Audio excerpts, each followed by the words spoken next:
कर दो। ठीक है। हेलो बच्चों, नमस्कार, गुड मॉर्निंग। क्या हाल चाल है सभी के? उम्मीद करता हूँ बहुत अच्छे होंगे। और बच्चे, पढ़ाई भी अच्छी चल रही होगी। क्लास नंबर 5 आज हम लोग करने वाले हैं। और इसमें हमारा जो मेनली फोकस होगा बच्चे, वो 3D मेंसुरेशन की तरफ होने वाला है। ठीक है। 2D मेंसुरेशन हमारी कंप्लीट हो चुकी है। आज हम लोग अपना 3D मेंसुरेशन शुरू करेंगे और देखेंगे उसमें क्या क्या है। एक बार पहले कल का होमवर्क क्वेश्चन था बच्चे, इसको देख लेते हैं। है ना? क्या है सवाल में? सवाल है, किसी अर्धवृत्त का जो परिमाप है वो आंकिक मान क्षेत्रफल के बराबर है। सवाल कह रहा है कि किसी भी जो सेमी सर्कल है उसका जो पेरीमीटर है वो उसके एरिया के बराबर है, तो डायमीटर बताओ क्या होगा।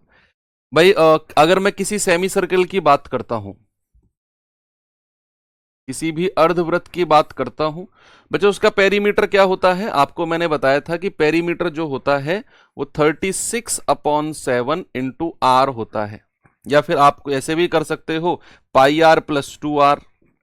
है ना? पाई आर प्लस 2 आर, इसी को ही हमने आगे मॉडिफाई करके ये 36/7 आर लिखा था। आगे कह रहा है कि ये किसके बराबर है? उसके क्षेत्रफल के बराबर है। पाई आर स्क्वायर बाई 2 के बराबर है।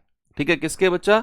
पाई आर स्क्वायर बाई 2 के बराबर है, क्योंकि क्षेत्रफल ये एरिया है, ये इसका पेरीमीटर है। ये आर जो है एक आर से कट गया, कोई दिक्कत नहीं है। यहां से 2 इधर आएगा, 72/7, और ये पाई नीचे आ जाएगा इंटू पाई, बराबर किसके हो जाएगा? आर के। बच्चे हमसे पूछा है उसका व्यास। व्यास होता है 2r। 2r यानी कि 2 × 72/7 गुणा पाई का मान कितना होता है? 22/7। तो 7 से 7 कट जाएगा, 2 से जाएगा 11 बार। तो यहां से 2r का मतलब डायमीटर ही हमसे पूछा है, वो हो जाएगा 72/11 सेंटीमीटर। या फिर अगर मैं कहूं 11 छिक्के 66, 6 सही 6/11 मीटर, सेंटीमीटर नहीं, सॉरी, ये मीटर में चल रहा है। तो 6 सही 6/11 मीटर। ऑप्शन नंबर सी हमारा बिल्कुल सही जवाब हो जाएगा। ठीक है भैया। तो यहां पर हमने क्या किया है? जस्ट हमने पेरीमीटर को एरिया के बराबर किया है, जैसा सवाल ने बोला है कि परिमाप जो है वो क्षेत्रफल यानी कि एरिया के बराबर है। चलो, इतनी बात भी क्लियर हुई। बच्चे, इसमें एक एरिया ऑफ सेक्टर भी होता है। इसमें थोड़ा सा 3D पे चलने से पहले एक छोटी सी चीज है, इसको और पढ़ लेते हैं। Area of sector.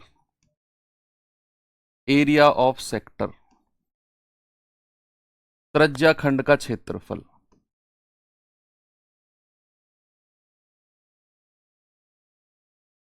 Area of sector, त्रिज्या खंड का क्षेत्रफल। हालांकि बहुत ही रेयरली पूछा जाएगा, लेकिन फिर भी हम लोग इसे पढ़ लेते हैं। एरिया ऑफ सेक्टर मतलब, आपने पिज्जा खाया होगा, सबने खाया है। तो पिज्जा का एक पीस आप निकाल लो। जो पिज्जा एक सर्कुलर, एक वृत्ताकार शेप में होता है, उसका अगर मैं एक पीस निकाल लेता हूं, दैट इज कॉल्ड उसका त्रिज्याखंड, दैट इज कॉल्ड सेक्टर। है ना? तो अगर मैं किसी सर्किल में से बच्चे, अगर मैं किसी, यहां पर सर्किल बनाते हैं, सपोज मैंने सर्किल बनाया है, ये इसका सेंटर है, केंद्र है। यहां से एक लाइन ऐसे डाली, एक लाइन ऐसे डाली।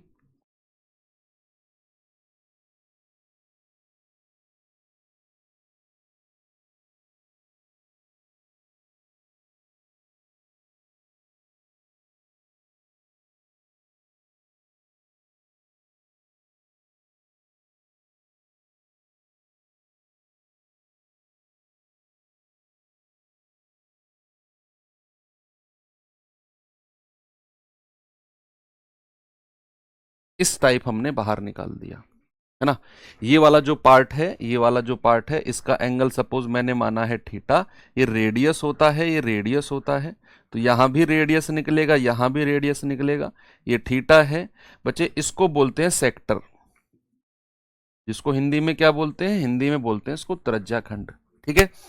तो कोई भी पार्ट हमने निकाला जिसका एंगल हमारा सेंटर से कितना बनता है, थीटा डिग्री, कुछ भी बनता है, 90 हो, 60 हो, कुछ भी बन सकता है। रेडियस है, और ये पार्ट को बोलते हैं हम सेक्टर, त्रिज्याखंड। अब इसकी दो चीज निकल सकती हैं। एक तो होती है एल, ये वाली यहां से यहां तक की लंबाई, त्रिज्या खंड की लंबाई, या फिर पूछ सकता है एरिया। ठीक है, तो अगर मैं पूछूं आपसे कि इसका क्षेत्रफल कितना होगा, एरिया ऑफ सेक्टर कितना होगा,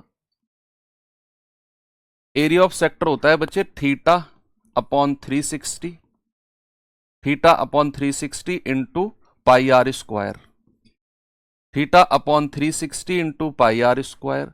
अगर मैं बात करूं एल का मान, एल यानी कि त्रिज्या खंड की लंबाई, त्रिज्या खंड की लेंथ, सेक्टर की लेंथ, त्रिज्या खंड की लंबाई यहां से यहां तक, ये कितनी होगी, theta upon 360 into 2 pi r,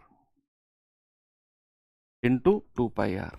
तो सेक्टर की लेंथ होगी theta upon 360 into 2 pi r, और सेक्टर का एरिया होगा theta upon 360 into pi r square. कोई दिक्कत नहीं है, आगे चलते हैं। तो चलिए इसके ऊपर मैं क्वेश्चंस आपको कराता हूं एक दो, हालांकि अच्छे लेवल के क्वेश्चंस बनते हैं, मे भी के ना पूछे, मे भी पूछ ले। एक बार देखेंगे सवाल को। कह रहे 8 सेंटीमीटर त्रिज्या वाले 3 वृत्त एक दूसरे को बाह्य रूप से स्पर्श करते हैं, तो छायांकित भाग का परिमाप बताओ कितना होगा। छायांकित भाग का पेरीमीटर कितना होगा। परिमाप नहीं, वो क्षेत्रफल पूछ सकता है।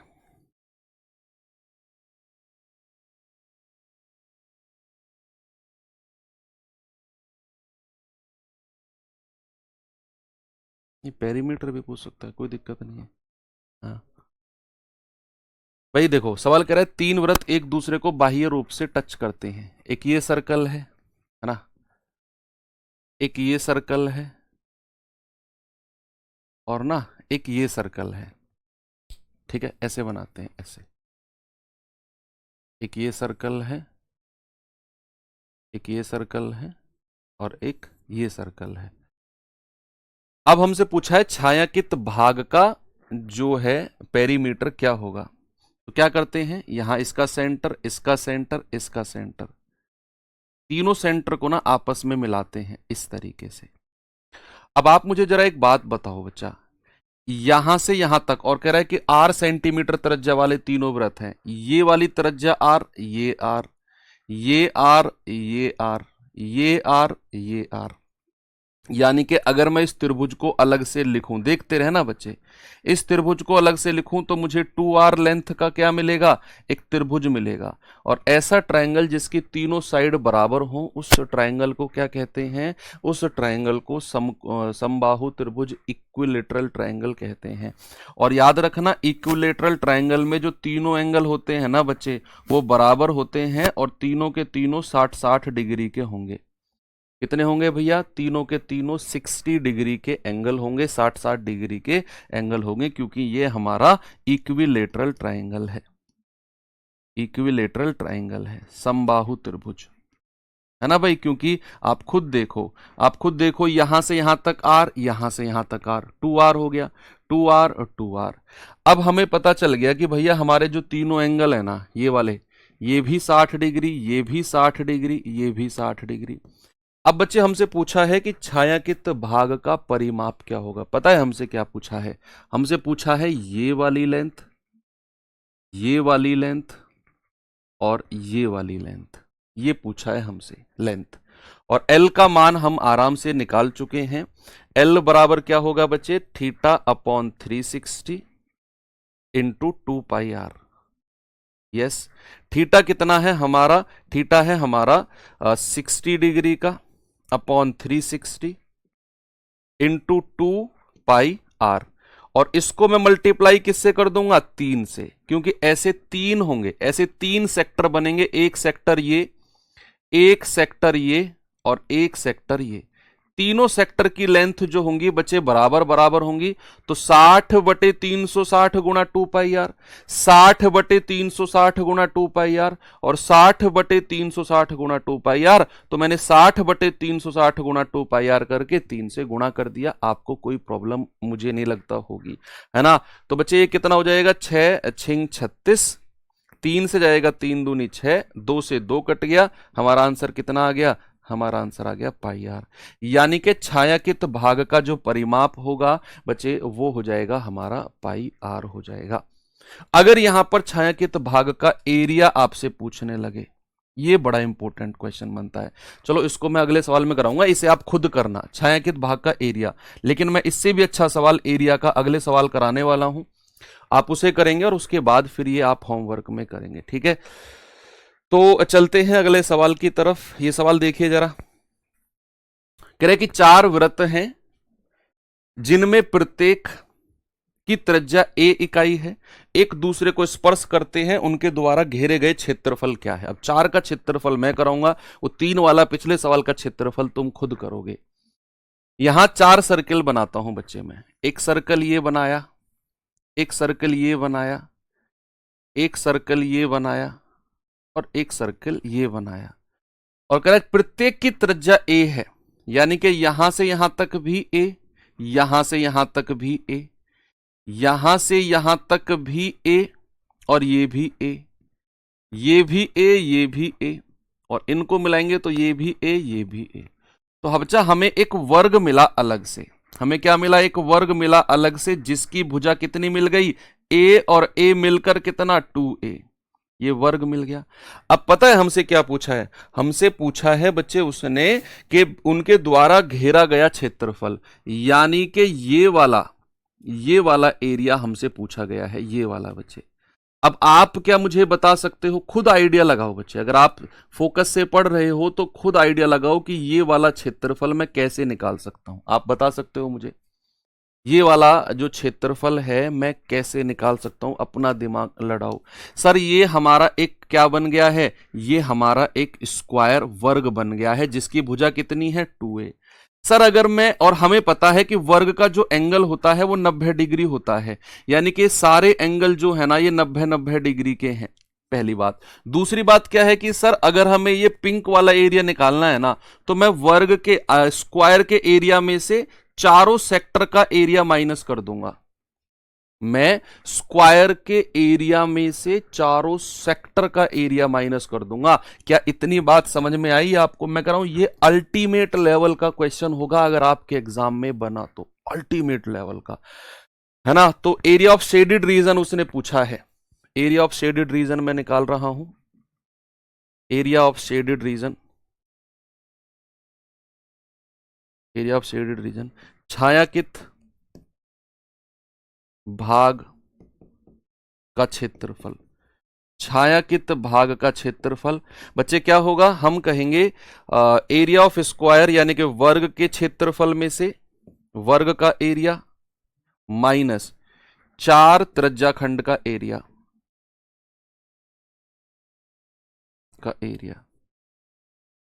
ठीक है। वर्ग का एरिया कितना है 2a का स्क्वायर, और उसमें से क्या करना है 4 गुणा, और एक त्रिज्याखंड का एरिया कितना है 90/360 by theta upon 360 into pi r square, pi गुणा ए स्क्वायर, है ना।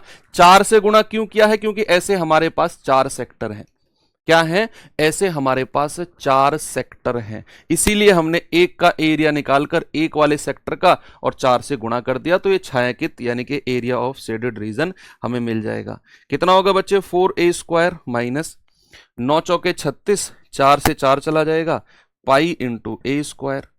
क्या मैं यहां से ए स्क्वायर कॉमन ले लूं तो ये आएगा 4 माइनस, और पाई का मतलब होता है 22/7, तो कितना हो जाएगा बच्चे ए स्क्वायर, 7 चौक 28, 28 में से 22 गया 6, 6/7, ए स्क्वायर इंटू 6/7, यानी कि मेरा जो ऑप्शन नंबर बी है बिल्कुल सही होगा। बेस्ट क्वेश्चन है, बेस्ट और मोस्ट इंपोर्टेंट, या मोस्ट इंपोर्टेंट ही आप लगा लो। अगर सवाल मैं कह रहा हूं एग्जामिनर ने दम डाला किसी शिफ्ट में तो ये सवाल रखेगा, किसी भी शिफ्ट में अगर एग्जामिनर ने दम डाला तो। चलिए भाई 2D को एंड करते हैं। एक पॉलीगन आपका चैप्टर जो है बचा हुआ है, उसको मैं लास्ट में कराऊंगा। बहुभुज जो है छोटा सा है, 15-20 मिनट का है, इसे अब 3D आज शुरू कर लेते हैं, है ना। अब 3D मेंसुरेशन में क्या क्या पढ़ना है पहले वो देख लेते हैं। 3D मेंसुरेशन, 3D मेंसुरेशन में क्या क्या पढ़ना है। पहला पढ़ना है हमको क्यूब, क्यूब मतलब बच्चे घन। फिर पढ़ना है दूसरे नंबर पे हमको क्यूबॉइड, क्यूबॉइड यानी कि घनाभ। तीसरे नंबर पे हमको पढ़ना है बेलन, बेलन यानी कि सिलेंडर, सिलेंडर यानी कि बेलन।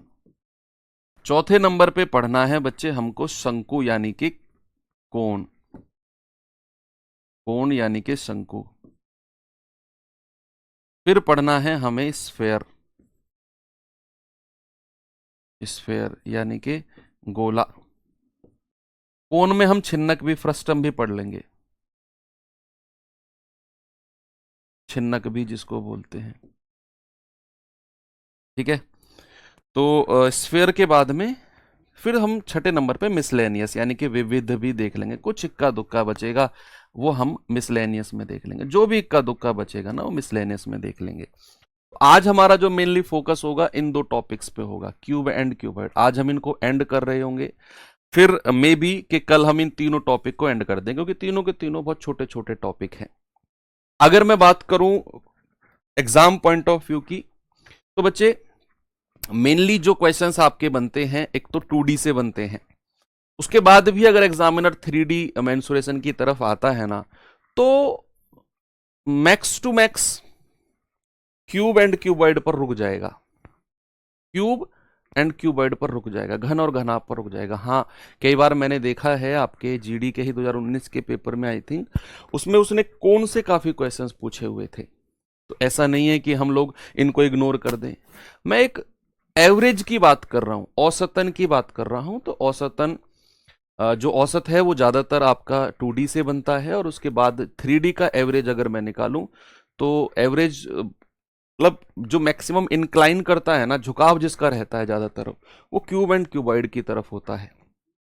लेकिन इंपॉर्टेंट कुछ भी हो सकता है जब हमारे सिलेबस में है, तो मैं अगेन बच्चे आपसे यही कहूंगा।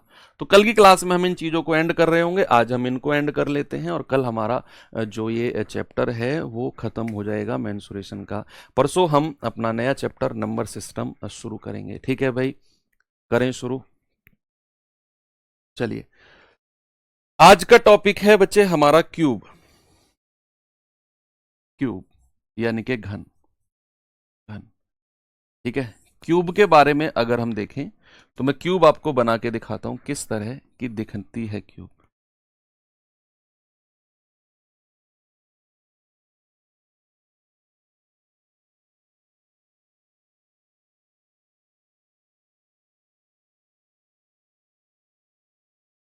भाई ये आपके सामने है 3D इमेज है, ये 3D इमेज है, मैंने थोड़ा सा बनाने की कोशिश करी है कि ये जो है, ये वाली जो आपको दिख रहा है, ये वाली साइड जो आपको दिख रही है ना, ये वाली, ये वाली, ये फ्रंट साइड है। ये क्या है बच्चे? फ्रंट साइड है, फ्रंट। अगर मैं बात करूं बैक साइड की, तो ये वाली जो भुजा है, फोकस करना, जो ब्लिंक करेगी लाइन, वो बैक वाली भुजा है, पीछे वाली, पीछे वाली, जिसे हम देख नहीं सकते हैं अपनी आंखों से। मान लो हम किसी कमरे के बाहर खड़े हैं, तो हम केवल उसकी सामने वाली दीवार को देख सकते हैं, कमरे की। जो पीछे वाली दीवार है ना कमरे की, उस सामने वाली के जस्ट सामने वाली दीवार है, उसको नहीं देख सकते हैं ना हम। दीवार के आर पार थोड़ी देखने की शक्ति है हम लोगों में। तो लेकिन फिर भी 3D इमेज कुछ इस तरीके से, होलोग्राफी वगैरह जो बनती है ऐसे बनती है कि ये हमारी जो है ये फ्रंट साइड है, ये हमारी जो है ये बैक साइड है। अगर मैं बात करूं बच्चे, ये वाली जो साइड है हमारी साइड वाली है, ये साइड वाली दीवारें हैं, ये वाली। अगर मैं बात करूं बच्चे कि ये वाला हमारा फर्श है, ये वाला हमारा फर्श है, और ये क्या है? ये छत है। ये क्या है? ये छत है। ठीक है, आपको सब समझ में आ गया? ठीक है, अगर मैं एक घनाकार कमरा भी मानता हूं तो सारी चीजें आपको जो है क्लियर हो गई। अब घन में क्या होता है बच्चे? घन में ना सारी की सारी भुजाएं बराबर होती हैं। जैसे स्क्वायर है ना, स्क्वायर अगर 2D में मैं देखूं तो चार भुजा बराबर हैं, लेकिन अगर मैं घन की बात करता हूं 3D में, प्रत्येक भुजा बराबर होती है। प्रत्येक भुजा क्या होती है बच्चे? बराबर होती है। ये भी ए है, ये भी ए है, और ये भी ए है। यानी कि लंबाई, चौड़ाई और ऊंचाई तीनों की तीनों, हाँ सारी भुजा, जितनी भी भुजाएं हैं ना, सारी की सारी भुजाएं जो है इसमें बराबर होती हैं। ठीक है, तो अब इसमें कुछ फॉर्मूलेज बनते हैं, जरा देख लेते हैं एक बार क्या क्या फॉर्मूले हैं भाई। इसमें कुछ नए टर्म्स, कुछ नई शब्दावली भी जुड़ेगी। सबसे पहले ना इसके आयतन की बात करते हैं, सबसे पहले इसके वॉल्यूम की बात की जाती है। आयतन। बच्चे 3D इमेज जो बनती है, 3D आकृतियों का वॉल्यूम निकलता है, आयतन निकलता है। Every figure that have a space in it can be determined by its volume, है ना। ऐसी आकृति जो अपने अंदर कुछ स्पेस रखती हैं, जैसे अब ये घनाकार कमरा है, इसके अंदर एक स्पेस है ना, अंदर स्पेस है, पीछे भी दीवार, सामने दीवार, ऊपर छत, नीचे जमीन, साइड की दीवार, तो अंदर स्पेस हो गया ना। तो ऐसी आकृतियों की हम वॉल्यूम यानी कि आयतन निकालते हैं। तो अगर मैं आयतन की बात करता हूं बच्चे, किसी भी घन की कहूं चाहे घनाभ की कहूं, आयतन वॉल्यूम होता है लंबाई गुणा चौड़ाई गुणा ऊंचाई। क्या होता है? Length into breadth into height. यहां पर लेंथ भी ए है, ब्रेथ भी ए है और हाइट भी ए है, तो वॉल्यूम क्या हो जाएगा? ए गुणा ए। क्या हो जाएगा बच्चे? ये हो जाएगा हमारा ए क्यूब। यानी कि अगर मैं घन के आयतन यानी कि वॉल्यूम की बात करता हूं तो वो हो जाएगा हमारा ए क्यूब। बच्चे इसमें दो क्षेत्रफल आते हैं, इसमें दो एरिया आते हैं। क्या कि चारों दीवारों का क्षेत्रफल, चारों दीवारों का क्षेत्रफल, कई सारी चीजों से ये पूछता है क्षेत्रफल, या फिर पूछेगा पार्श्व क्षेत्र पृष्ठीय क्षेत्रफल, पार्श्व पृष्ठीय क्षेत्रफल, ये भी यही होता है। Area of four walls, area of four walls, है ना। या फिर curved surface area, curved surface area, CSA। English वाले बच्चे इसको बहुत अच्छे से CSA को जानते होंगे। तो आपके पास चार दीवारों की अगर मैं बात करूं बच्चे, अब सामने फोकस करेंगे सभी लोग। अगर फॉर्मूला रटने से पहले समझना है, फिर आसानी से दिमाग में सेट हो जाएगा, तो सामने देखेंगे। मैं बात कर रहा हूं चार दीवारों की, छत की और जमीन की बात नहीं कर रहा हूं। तो अगर बच्चे मैं बात करूं पहली दीवार की, तो पहली दीवार का एरिया बताना मुझे। पहली दीवार का एरिया, जो सामने वाली दीवार आपको दिख रही है सर, होती है लंबाई गुणा चौड़ाई। मैं एक दीवार की बात कर रहा हूं, तो कितना होगा? लंबाई गुणा चौड़ाई। चलो ओके है इतना भी। अगर मैं बात करता हूं पीछे वाली दीवार की, पीछे वाली दीवार का क्षेत्रफल बताना इसका। सर इसका क्षेत्रफल भी लंबाई गुणा चौड़ाई। Okay very good. अगर मैं, नहीं, लंबाई गुणा ऊंचाई, सॉरी ये ऊंचाई है, लंबाई गुणा ऊंचाई। और पीछे वाली दीवार का क्षेत्रफल भी क्या है बच्चे? लंबाई, ये लंबाई गुणा ऊंचाई। ठीक है। अगर मैं साइड वाली दीवार की बात करूं भाई, इस वाली दीवार की बात करता हूं इसकी, तो इसमें हमारे पास चौड़ाई है ए और ऊंचाई है ए, यानी कि इसका क्षेत्रफल होगा चौड़ाई गुणा ऊंचाई। और इसके क्षेत्रफल की बात करूंगा तो इसका क्षेत्रफल भी चौड़ाई गुणा ऊंचाई होगा।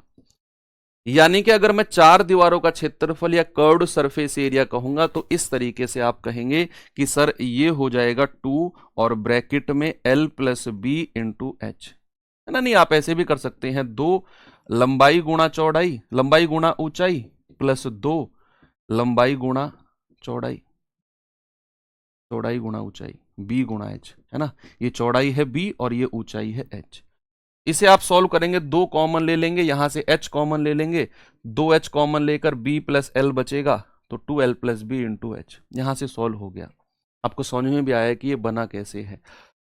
ये तो चार दीवारों का क्षेत्रफल कहेगा या कर्व्ड सरफेस एरिया कहेगा या हिंदी में पार्श्व पृष्ठीय क्षेत्रफल कहेगा, तो आप चार दीवारों का क्षेत्रफल 2l plus B into H निकालेंगे। अब आता है संपूर्ण, संपूर्ण पृष्ठीय, संपूर्ण पृष्ठीय क्षेत्रफल, संपूर्ण पृष्ठीय क्षेत्रफल यानी कि टोटल सरफेस एरिया। इंग्लिश वाले बच्चे इसको क्या बोलते हैं? TSA। तो टोटल सरफेस एरिया क्या होता है कि भैया हमें चार दीवारों का क्षेत्रफल तो निकाल ही लिया, हमने चार दीवारों का क्षेत्रफल तो निकाल ही लिया, बचा क्या था सर? एक तो छत का क्षेत्रफल बचा था लंबाई गुणा चौड़ाई, और सर एक फर्श का क्षेत्रफल बचा था लंबाई गुणा चौड़ाई। इन दोनों को ऐड कर देंगे, यानी कि इस पार्श्व पृष्ठीय क्षेत्रफल में लंबाई गुणा चौड़ाई 2 बार ऐड कर देंगे, तो हमारा फॉर्मूला बनेगा 2 और ब्रैकेट में LB plus BH plus LH। ये हमारा फॉर्मूला बनेगा। 2 ब्रैकेट में LB plus B H plus L h. लेकिन अब सुनना, अब आप कहेंगे सर ये तो घनाभ हो गया। बिल्कुल सही बात है। अब यहीं पर मैं आपको थोड़ा सा करेक्शन कराऊंगा, यहीं पर मैं आपको थोड़ा सा करेक्शन कराऊंगा। दोनों सरफेस एरिया मैंने लिखे। अब मैंने एक चीज आपको बताई कि यार यहां पर हमारे लंबाई चौड़ाई ऊंचाई बराबर होते हैं।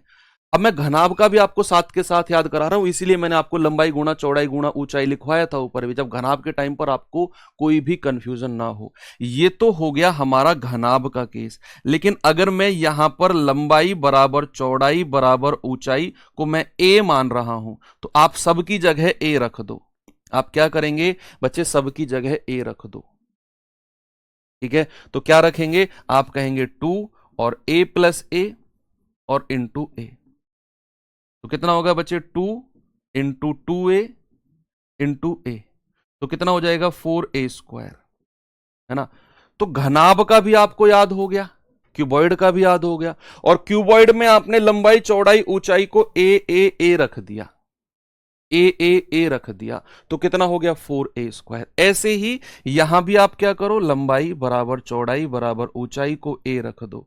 तो यहां पर अगर आप रखेंगे तो 2a² plus a² plus a², है ना, सबको ए रख दिया, तो 2 गुणा 3a², ये कितना हो जाएगा 6a²। कितना हो गया टोटल सरफेस एरिया घन के केस में 6a², और घन के केस में आपका पार्श्व पृष्ठीय क्षेत्रफल कितना हो गया बच्चे 4a²। ओके, चलो इतना केस क्लियर है। थोड़ा सा और फॉर्मूला देख लेते हैं, और फॉर्मूला देख लेते हैं। क्या है भैया, अगर मान लो मैंने यहां पर कोई घन बनाया, मैंने यहां पर कोई घन बनाया, और इस घन का मैं अब डायगोनल आपसे पूछने वाला हूं, इसका ना विकर्ण मैं आपसे पूछने वाला हूं। तो विकर्ण का मतलब है बच्चे कि आपने एक कोने को पकड़ा, इस कोने को सपोज पकड़ा, और दूसरे कोने पर आप पहुंच गए। यहां तो नीचे वाले कोने पर थे और यहां ऊपर वाले कोने पर आ गए, that is called diagonal, that is called विकर्ण। सारी भुजाएं बराबर हैं। तो डायगोनल का फॉर्मूला होता है बच्चे √3a। क्या होता है मेरे भाई, डायगोनल का फॉर्मूला होता है किसी भी घन में √3a। कितना होता है √3a। हालांकि घनाभ के केस में हम पढ़ेंगे कि √L² plus b² plus h², वहां LBH बराबर रखेंगे, तो √A² plus a² plus a² हो जाएगा, तो यहां 3a² हो जाएगा, और यहां से a बाहर आ जाएगा, तो a√3, ये वही है जो हमारा बनेगा। घनाभ और घन के केस में इतना अंतर है, वहां लंबाई चौड़ाई ऊंचाई अलग अलग होती है, और यहां पर तीनों की तीनों बराबर होती है। ठीक है, वो घनाभ भी मैं लिखवाऊंगा, ये मत सोचना कि सर घनाभ का अलग से नहीं लिखवाओगे, लिखवाऊंगा भाई मैं दोनों में सिमिलरिटी बताता हुआ चल रहा हूं आपको। तो यहां पर ये डायगोनल मिल गया हमारे पास। अब डायगोनल के बाद एक और सवाल बनता है कि मान लो मैंने इसी घनाभ में, सॉरी इसी घन में मैंने एक ऐसा सर्किल बनाया जो इसकी तीनों भुजाओं को, सारी तीनों कह रहा हूं, जो इसकी 6 की 6 भुजाओं को टच करता है, 6 की 6 भुजाओं को टच करता है। तो इसका एक सेंटर होगा। आप थोड़ा सा एज्यूम करो, 3D इमेज में ना बच्चे एज्यूम करना बहुत जरूरी है। आप सोचो कि आपके पास कोई एक घनाकार कोई बॉक्स है, बॉक्स तो सोच सकते हो ना, उस बॉक्स में आपने एक बॉल फंसा दी, उसमें आपने ना एक बॉल फंसा दी जो उस घन की सारी भुजाओं को टच कर रही है। तो बॉल का डायामीटर, बॉल का अगर बच्चे मैं आपसे डायामीटर पूछूंगा, डायामीटर, डायामीटर गेंद का या बॉल का डायामीटर,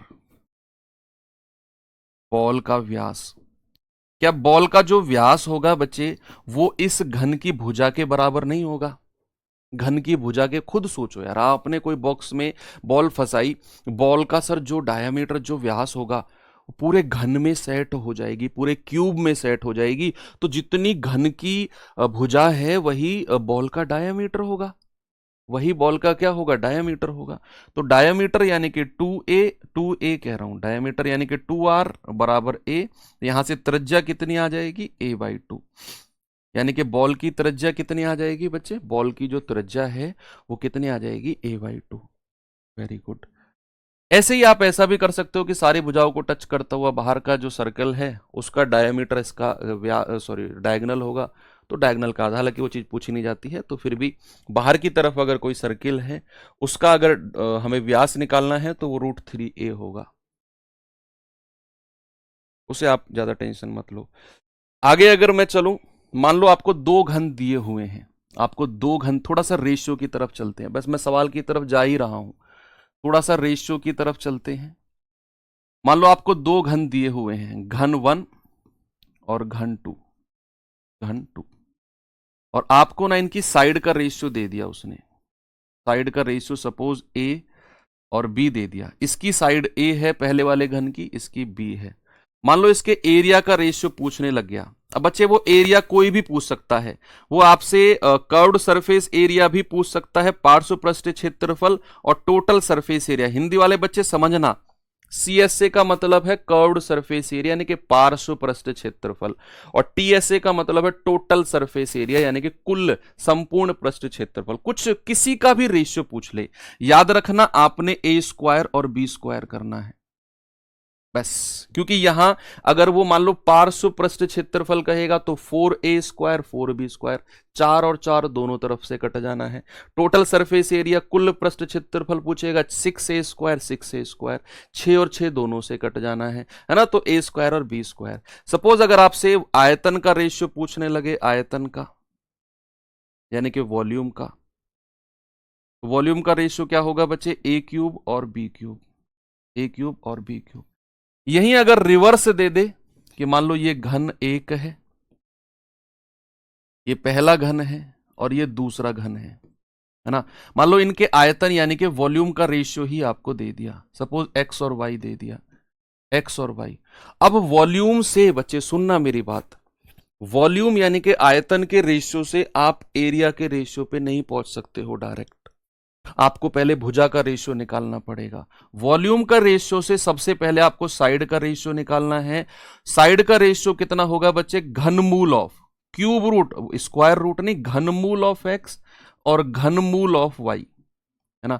और फिर भुजा से आप आयतन सॉरी क्षेत्रफल का रेशियो, एरिया का रेशियो निकाल सकते हो। अब एरिया वो कोई भी पूछ ले, चाहे CSA चाहे TSA, चाहे कर्व्ड सरफेस चाहे टोटल सरफेस, आपने क्या करना है, उसका स्क्वायर कर देना है, भुजा का स्क्वायर, भुजा का स्क्वायर और भुजा का स्क्वायर,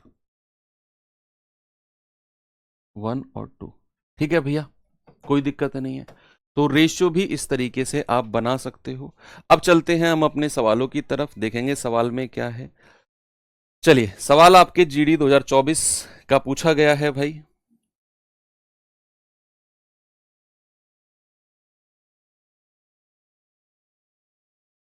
सवाल है कि एक घन की भुजा की लंबाई 14 सेंटीमीटर है, तो घन का पार्श्व पृष्ठ क्षेत्रफल। बड़ी सिंपल सी बात है, मैं कह रहा हूं फॉर्मूला पता है, आपके खाते में आपका नंबर आ जाएगा 1, अगर फॉर्मूला पता है तो। मेंसुरेशन इतने डिटेल में आपको मैं पढ़ा रहा हूं कि एक सिंगल क्वेश्चन का कॉन्सेप्ट यहां से बाहर नहीं जाएगा। मैं ये नहीं कहता हूं कि सवाल आएगा मेरी क्लास से, मैं कभी नहीं कहता हूं, मैं ये कहता हूं कॉन्सेप्ट वही रहेंगे, सवाल चेंज होगा, डेफिनेटली होगा। अब सवाल चेंज होने का एग्जाम्पल तो मैं आपको यहां से भी दे सकता हूं कि सपोज मैं आपको पढ़ा रहा हूं, मैंने आपको पूरे GD बैच में पढ़ाया, बहुत अच्छा पढ़ाया, अगर मुझे ही आयोग बुलाने लग जाए, इन केस मुझे ही आयोग बुलाने लग जाए कि भाई तुम्हें GD का पेपर सेट करना है, तुम्हें GD का पेपर बनाना है, तो मैं अपने क्लास का पढ़ाया हुआ सवाल रखूंगा ही नहीं भाई। मैं क्यों रखूंगा अपनी क्लास का पढ़ाया हुआ सवाल, मैं खुद। तो फिर जो एग्जामिनर ने आपको पढ़ाया ही नहीं वो कैसे रख देगा फिर, है ना। तो क्वेश्चंस थोड़े से नए सेट होते हैं लेकिन उनके कॉन्सेप्ट चेंज नहीं होते हैं। इस बात पे आप ना सच्चाई से वाकिफ हो जाओ। लोग चिल्लाते हैं मेरा पढ़ाया हुआ, मेरा पढ़ाया हुआ, मेरा पढ़ा, मैथ्स में स्पेशली मैं बात करता हूं, सब बेवकूफ बनाते हैं। फाइनली बेवकूफ बच्चों का बनाया जाता है, मैं सच्चाई बताता हूं, मैं कभी इधर उधर की बातें नहीं करता हूं, लेकिन ये सच है, ये सच है। फाइनली बच्चों का बेवकूफ बनाया जाता है मैथ्स में। तो हाँ, GS हो गया, हिंदी हो गया, या फिर ये 2-3 सब्जेक्ट ऐसे जिनमें भाई थ्योरेटिकल सब्जेक्ट है, उनमें चीजें फंसती हैं। लेकिन मैथ्स में अगर कोई कहने लगे कि मेरा वाला पढ़ाया हुआ आएगा, ये पढ़ लो, बेवकूफ बनाएगा आपका। कभी विश्वास मत करना। अगर डिजिट का भी कोई गारंटी ले रहा है, कॉन्सेप्ट की गारंटी ले रहा है, तो भाई कॉन्सेप्ट तो आना ही है। तो घनाकार भुजा की लंबाई इतनी है, घन का पार्श्व पृष्ठ क्षेत्रफल, कर्व्ड सरफेस एरिया उसने पूछा है। कर्व्ड को लेटरल भी कह देते हैं, लेटरल भी कह देते हैं बच्चे, है ना। कह रहा है सर रख देना, हम लोगों का सिलेक्शन हो जाएगा। कर्व्ड सरफेस एरिया बच्चे, मैं जितना आपको पढ़ा रहा हूं ना, आप उतना भी करोगे ना, 20 में से 20 ठोक के आओगे, मेरी गारंटी है। 20 आउट ऑफ 20। ऐसा नहीं है कि फर्स्ट टाइम, पुराने बच्चे बहुत सारे हैं जो 20 में से 20 करके आए हैं, जस्ट बैच को पढ़ के उसकी वर्कशीट लगा के मल्टीपल टाइम रिवीजन करके। फोकस करना मेरी बात पे, मल्टीपल टाइम रिवीजन, ये सबसे ज्यादा जरूरी है। तो कर्व्ड सरफेस एरिया कितना होता है, 4a², है ना, 4 × a² यानी कि 14 का स्क्वायर। तो कितना हो जाएगा बच्चे, 4 × 196, तो 4 × 24, 2 4 नाम 36, 2 38, 3 4 एकम 4 3 7, 784 2024 का है। मैंने कहा ना, एग्जामिनर मेंसुरेशन से बहुत आसान सवाल रखता है, बहुत आसान। अगले सवाल पे चलते हैं, ये सवाल करिए जरा।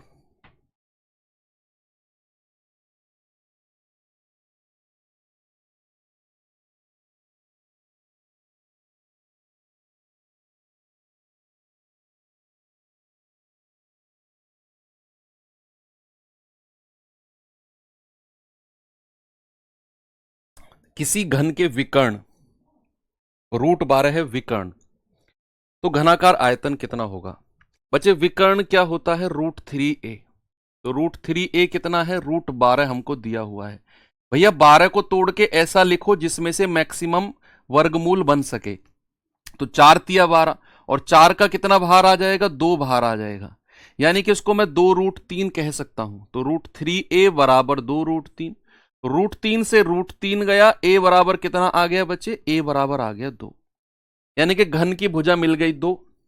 सवाल कह रहा है कि आयतन बताओ, वॉल्यूम कितना होता है, भुजा का क्यूब a³ यानी कि 2 क्यूब, यानी कि आप कहेंगे सर 8। ऑप्शन नंबर ए बिल्कुल सही है। आगे चलते हैं, ये सवाल करिए जरा, जीडी 2021 का पूछा गया सवाल है।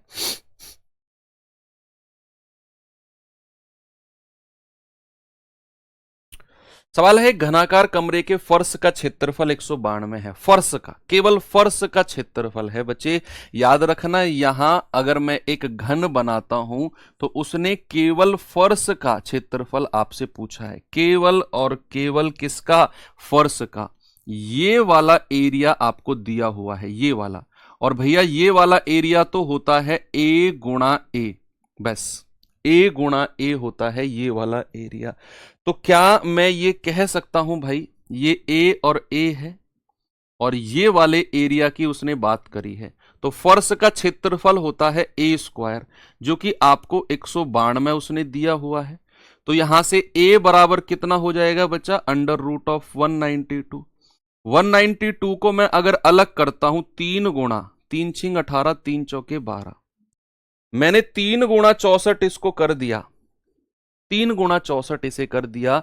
और 64 क्यों किया, क्योंकि 64 हमारा रूट से बाहर आ जाएगा। तो 64 कितना बाहर निकल गया, 8, 8 √3। बच्चे रूट के अंदर कभी भी ऐसी बड़ी संख्या है ना, उनको तोड़कर मैक्सिमम संख्या रूट से बाहर निकालने की कोशिश किया करो। और मैक्सिमम संख्या कब निकलेगी, आप यहां इसको 2 से तोड़ने की कोशिश करना। 2 से जाएंगे तो 2 नाम 18, 2 छिक्के 12। अब 96 हमारी वर्गमूल मैक्सिमम नहीं है, फिर 3 से तोड़ेंगे, 3 से गया तो 3 गुणा 64, 64 मैक्सिमम वर्गमूल है। बस ऐसे तोड़ते हैं। 8√3 हमें इसकी भुजा मिल गई घन की। कह रहा है भैया उस कमरे में रखी जा सकने वाली सबसे लंबी छड़। बच्चे याद रखना, किसी भी कमरे में मैक्सिमम साइज की जो छड़ रखी जा सकती है वो उसका डायगोनल होती है। उसका क्या होती है बच्चे, उसका विकर्ण होती है। लिख लेना साइड में कि कमरे में रखी जा सकने वाली सबसे लंबी छड़, ऐसा लिखना, और बराबर लिखना विकर्ण के। किसके, विकर्ण के, यानी कि डायगोनल के। नीचे लिखना नोट्स में, है ना, नोट्स में आपको लिखा मिल जाएगा कि the length of the longest rod that can be kept in a room equals to the diagonal. विकर्ण होता है वो उसका, है ना, यानी कि डायगोनल होता है बच्चे √3a।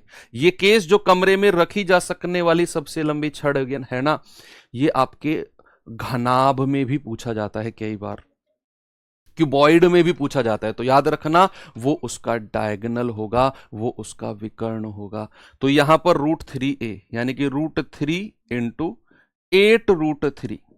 बच्चे √3 गुणा √3 कितना होता है 3, और 8 में मल्टीप्लाई करेंगे तो हमें कितना मिलेगा, हमें मिलेगा 24। That is option number C.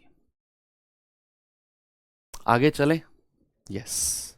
Next question की तरफ चलते हैं। ये 2024 का पूछा गया सवाल है। बच्चे देखेंगे इस सवाल को जरा, 2024 का पूछा गया है। कह रहे यदि दो घनों के आयतन का अनुपात 64 और 343 है तो दोनों घनों की भुजाओं का रेशियो क्या है, साइड का रेशियो क्या होगा। ये ले लो, नहीं मैं नहीं लूंगा, ना ना ना। दो घनों के आयतन का रेशियो, बच्चे वॉल्यूम का रेशियो आपको दिया हुआ है कितना, 64 और 343, है ना भैया। मैंने आपको बताया कि वॉल्यूम से अगर मैं साइड का रेशियो आपसे पूछूंगा तो आपने क्या करना है, जस्ट घनमूल करना है। क्या करना है मेरे भाई, जस्ट घनमूल, यानी कि क्यूब रूट हमें करना है।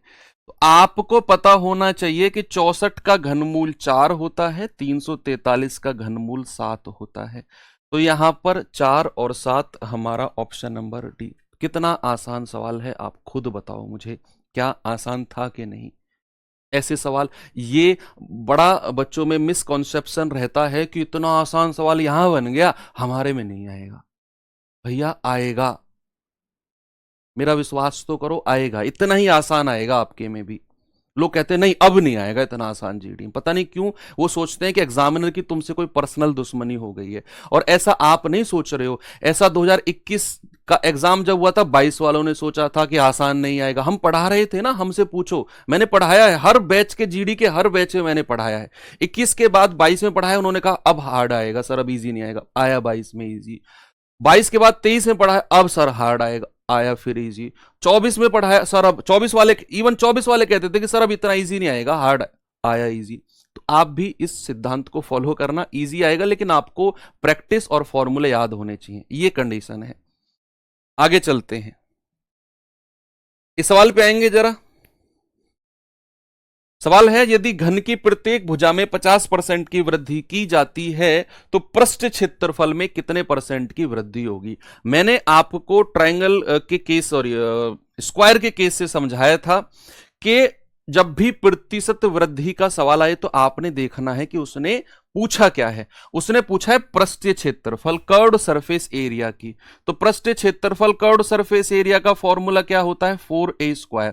बच्चे फिर मैंने बोला कि आपको कांस्टेंट टर्म से मतलब नहीं है, 4 पाई 4 बटा, मैं कह रहा हूं कांस्टेंट टर्म को देखना ही नहीं है, हमें देखना है कि यहां भुजा क्या है और कितनी बार आई है, कितनी बार आई है। उसने कहा सर 50% की वृद्धि है। क्या बचे, 50% को हम ये कह सकते हैं 1/2। तो 2 से कितनी हो जाएगी भुजा, 3, और 2 बार आई है तो 2 बार 2 से 3 कर दो, तो 4 से 9। कितने की वृद्धि हुई है बच्चे, 5 की। तो 5 की वृद्धि कितने पर, 4 पर, और इंटू 100। तो 4 से जाएगा 25 बार, और 25 पंजे 125। दूसरी बात मैंने आपको एक और बताई भाई कि अगर हमारा फॉर्मूला जो पूछा जा रहा है वो 2 बार ही दी हुई है, उसमें भुजा का रिपीटिशन केवल 2 बार है, तो आप अपना फॉर्मूला a + b + a गुणा b बटा 100 भी लगा सकते हो 2 बार के लिए। ठीक है, यहां से भी 125% ही आपका बनेगा। ये सवाल देखेंगे जरा।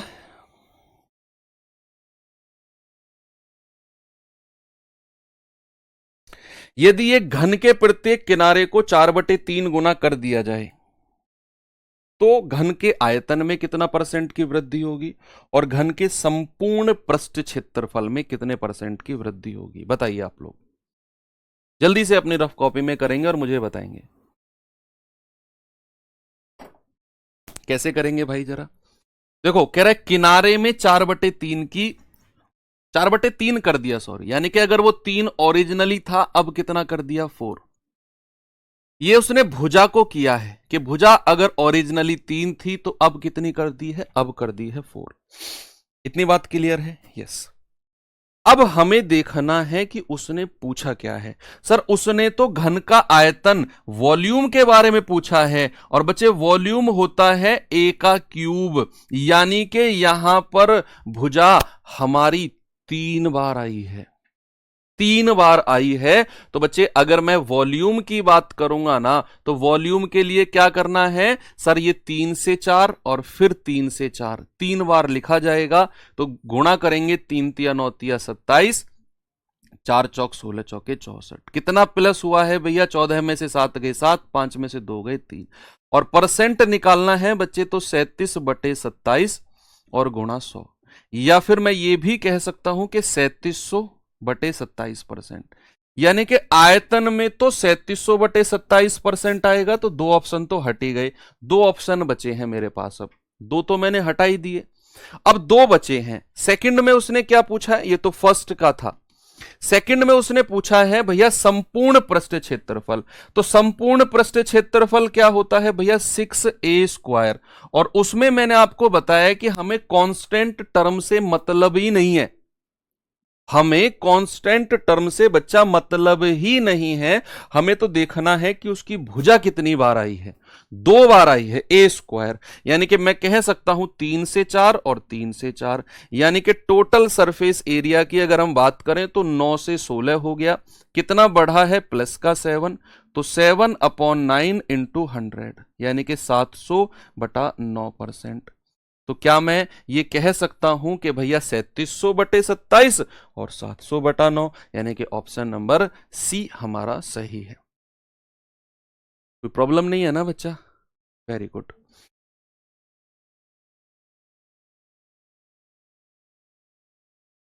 ये सवाल देखेंगे जरा, जीडी 2023 का पूछा गया, अच्छा सवाल है ये।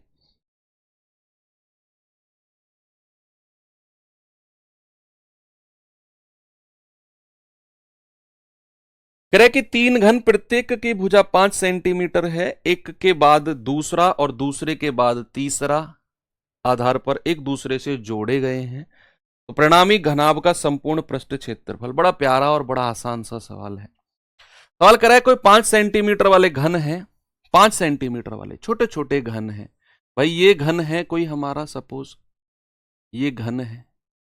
कह रहे भैया ऐसे ना 3 घन आपस में जोड़े गए हैं, ऐसे 3 घन आपस में जोड़े गए हैं, ऐसे ऐसे 3 घन आपस में जोड़े गए हैं, ऐसा सवाल ने बोला है। एक ये, और ऐसे 3 घन, एक तीसरा भी है ये वाला,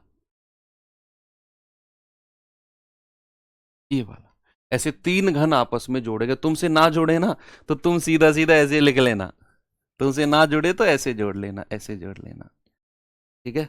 4 साल का कोर्स करके आया हूं मैं बाहर विदेश से, केवल ये घन को जोड़ने के लिए, है ना। तो ये घन जुड़ गए, तुमसे ना जुड़े तो ऐसे सीधे सीधे जोड़ लेना। 2D में मैंने 3D में जोड़कर दिखाया है आपको कि कैसे दिखते होंगे अगर वो 3D में जुड़ेंगे तो।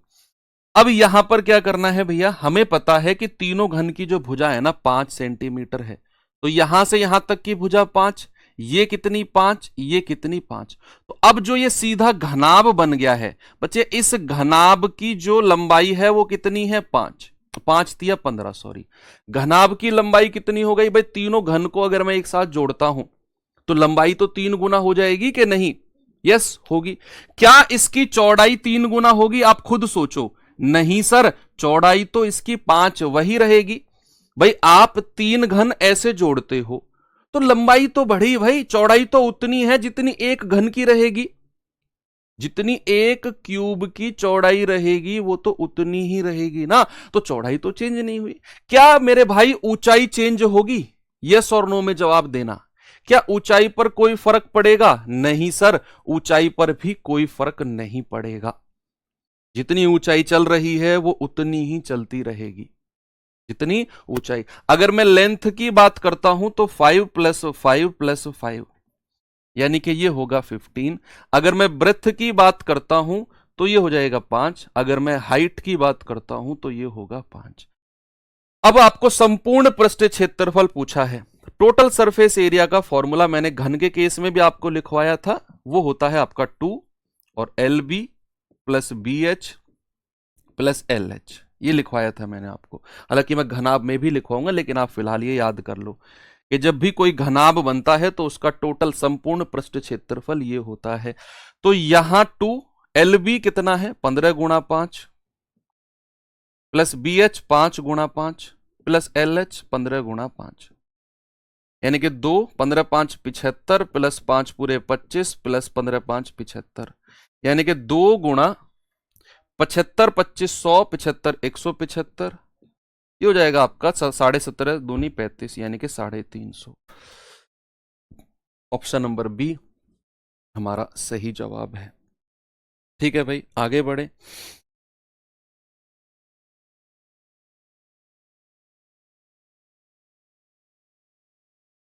ये सवाल देखिए जरा।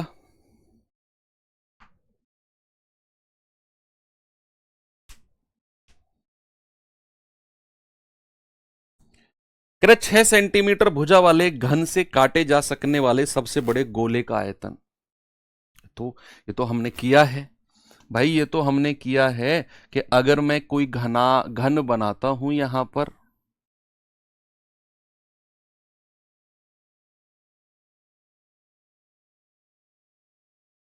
अब कह रहा है इसमें से जो सबसे बड़ा गोला होगा भैया वो गोला होगा जो इसकी सारी भुजाओं को टच कर रहा होगा। क्या वो गोला इसकी सारी भुजाओं को टच करेगा? थोड़ा सा ना फील करो इस चीज को। क्या जो स्फेयर होगा वो इसकी सारी भुजाओं को टच करेगा? यस और नो? बिल्कुल करेगा सर। तो भैया जो इस घन की, जो इस क्यूब की भुजा है, क्या वो इसके डायामीटर जो हमारा गोला है उसके व्यास के बराबर होगी? व्यास बराबर a, यानी कि 2r इक्वल्स टू a, और यहां से r कितना हो गया बच्चे? a/2। आपसे कह रहा है आयतन, गोले का आयतन। हालांकि गोला अभी हमने पढ़ा नहीं है, अभी पढ़ेंगे। तो गोले का आयतन फिर भी आप लिख लो, है ना। जब चीजें पढ़नी है तो थोड़ा सा जल्दी मैं एक आध फॉर्मूला पढ़ा रहा हूं, तो उसमें बुरा मानने वाली बात नहीं है। गोले का आयतन यानी कि volume of sphere, volume of sphere. Volume of sphere क्या होता है बच्चे? 4/3 पाई आर क्यूब। ठीक है, 4/3 पाई आर क्यूब। बस यहां पर आपने क्या करना है, 4/3 पाई का मान रखना है 22/7, और आर क्यूब यानी कि आर कितना, ए कितना है 6 सेंटीमीटर, ये हो जाएगा 6/2, दैट इज 3। तो 3 का क्यूब, 3 का क्यूब, और 3 का क्यूब क्या होता है बच्चे? 27 आप कह सकते हो। 3 नाम 27, 22 चौके 88 गुणा 9/7, 9/72 7, 9/72 और 7 79/7, 7 एकम 7, 7 एकम 7 2, 7 एकम 7×21, 113 पॉइंट समथिंग जाएगा। ये रहा हमारा ऑप्शन नंबर ए, 113.14, 113.14। चलो ये सवाल देखेंगे जरा, जीडी 2023 में आया है।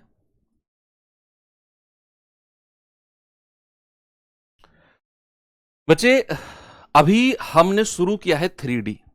अब 3D में एक कॉन्सेप्ट होता है कि यहां पर ना, पता है क्या करेगा, यहां पर एक चीज को पिघलाकर दूसरे में बनाएगा। होता है ना, आपने देखा होगा जो हमारे ब्लैक स्मिथ वगैरह होते हैं, जिनको लोहार वगैरह कहते हैं, ब्लैक स्मिथ जो होते हैं वो क्या करते हैं, वो किसी भी शेप में चीजों को बदल सकते हैं।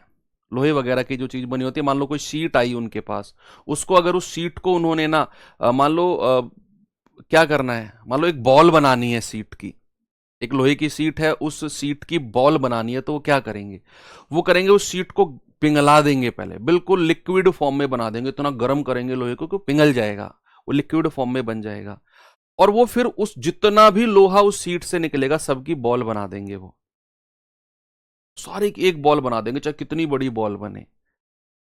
तो याद रखना, एक चीज को पिघलाकर अगर दूसरी चीज में ढाला जाए,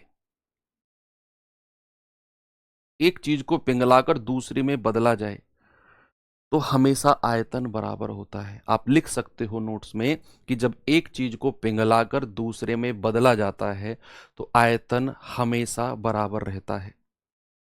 आयतन, या फिर इफ इंग्लिश में क्या कहूं, if a material is melted and transform into another part, volume is always equal. Okay, चलो।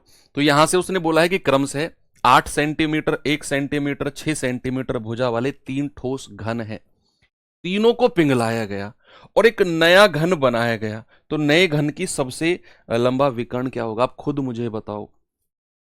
क्या जो तीनों छोटे छोटे घन हैं, इनका जो वॉल्यूम होगा, क्या वो बड़े घन के वॉल्यूम के बराबर होगा? भाई तीनों को पिघलाया गया और बड़ा घन बनाया गया, और उस बड़े घन का उसने विकर्ण पूछा।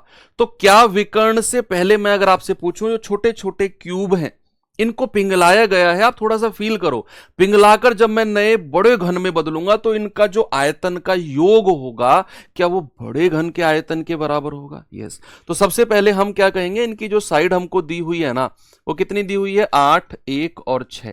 पहले मैं इनकी वॉल्यूम निकालूंगा। इसकी वॉल्यूम क्या हो जाएगी बच्चा? भुजा का क्यूब, 8 का क्यूब, 1 का क्यूब, 6 का क्यूब, और हम इनको प्लस कर देंगे। कितना आएगा? 512 प्लस 1 प्लस 216। तो ये हो जाएगा आपका 2 और 1 3 और 6 9। यस।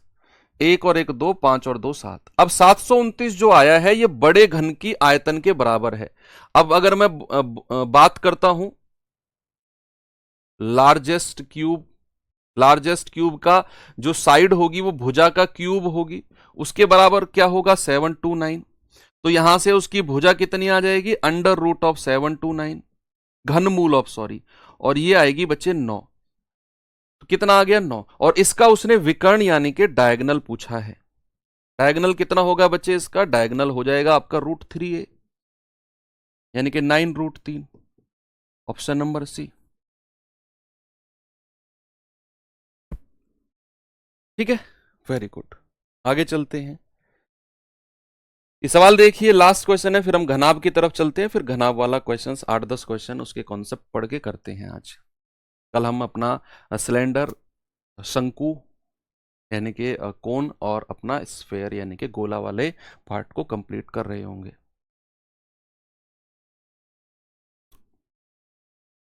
कह रहे कि 5 सेंटीमीटर भुजा वाले घन को 1 सेंटीमीटर भुजा वाले छोटे घन में विभाजित किया जाता है।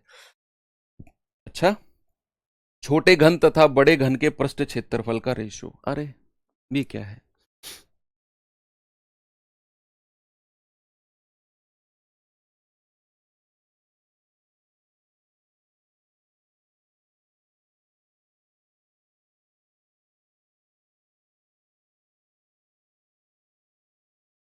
सबसे पहले तो हमें क्या करना है, देखो यहां पर ना उसने मतलब उतना स्पष्ट नहीं दिया हुआ है। छोटे घन तथा बड़े घन का पृष्ठ क्षेत्रफल एक एक का पूछा है, या पूछा है कि बड़े घन का? देखो सवाल दो तरीके से बन सकता है बच्चा, आप एक बार सवाल को पढ़ना, फिर मैं बताऊंगा कि ये क्या बन सकता है। सवाल ने स्पष्ट बोला ही नहीं, लैंग्वेज में थोड़ी सी गड़बड़ की है। कह रहा 5 सेंटीमीटर भुजा वाले घन है, ओके। कह रहा इसको 1 सेंटीमीटर भुजा वाले छोटे घनों में बांटा गया, 1-1 सेंटीमीटर वाले। तो छोटे घन तथा बड़े घन का पृष्ठ क्षेत्रफल किस रेशियो में होगा? तो उसने ये क्लियर नहीं किया हुआ है कि सारे के सारे छोटे घन का इस पृष्ठ क्षेत्रफल मिलाकर और बड़े घन का अकेले का पृष्ठ क्षेत्रफल का रेशियो, या फिर अकेले छोटे घन का जिसकी भुजा 1 सेंटीमीटर और अकेले बड़े घन का। तो दो तरीके, हालांकि वो स्पष्ट देगा एग्जामिनर, यहां कुछ गड़बड़ लैंग्वेज में हुई है। मैं दोनों तरीके से आपको समझाता हूं। अगर वो कहेगा सिंगल सिंगल, यानी कि छोटे घन की बात करेगा, छोटे घन, छोटे घन, और बड़े घन की बात करेगा, तो छोटे घन और बड़े घन की भुजा क्या क्या रेशियो है भैया? इसकी भुजा 1 है, बड़े घन की भुजा 5 है। तो पृष्ठ क्षेत्रफल यानी कि सरफेस एरिया, सरफेस एरिया, मैंने कहा चाहे कर्व्ड कहे चाहे टोटल कहे फर्क नहीं पड़ता है, फर्क नहीं पड़ता है, बस स्क्वायर करना है, 1 का स्क्वायर और 5 का स्क्वायर, फिर ये हो जाएगा 1 और 25। अगर वो कहेगा केवल 1-1 की, फिर हमारा आंसर डी है। इसमें सेकंड ऑप्शन क्या बन सकता है बच्चे? इसमें बन सकता है कि हमें बड़े घन की पृष्ठ क्षेत्रफल और छोटे छोटे जितने भी घन बनेंगे सबका पृष्ठ क्षेत्रफल। तो सबसे पहले मैंने आपको बताया कि एक बड़े घन से छोटा घन बनाए गए छोटे छोटे, तो दोनों केस में आयतन बराबर होगा।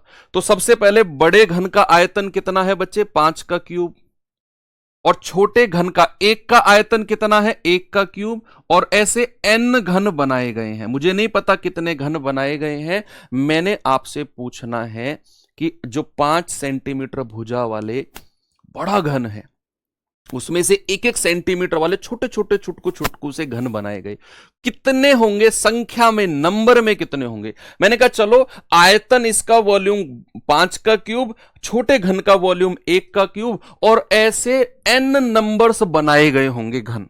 n 2 भी हो सकते हैं, 3 भी हो सकते हैं, 10 20 100 1000 कितने भी हो सकते हैं। तो n से मल्टीप्लाई कर दी तो ये सारे के सारे जो क्यूब हैं उनका आयतन, और ये अकेले 5 का आयतन, आयतन को बराबर कर दिया दोनों तरफ, मैंने आयतन को बराबर कर दिया। तो बच्चा यहां से n की वैल्यू कितनी आ जाएगी, 5 का क्यूब बटे 1 का क्यूब, यानी कि सर 125 घन होंगे।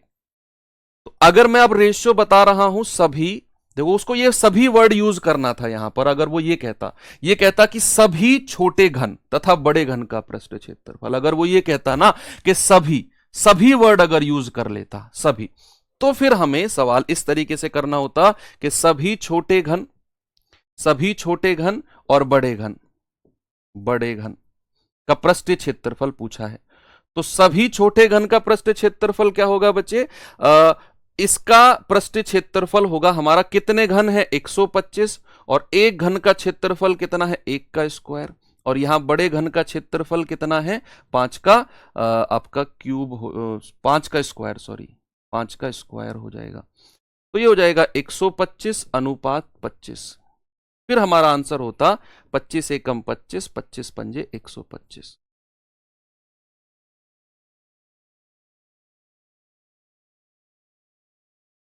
फिर हमारा आंसर कितना होता है बच्चे, 105:1, सॉरी 125 अनुपात 25।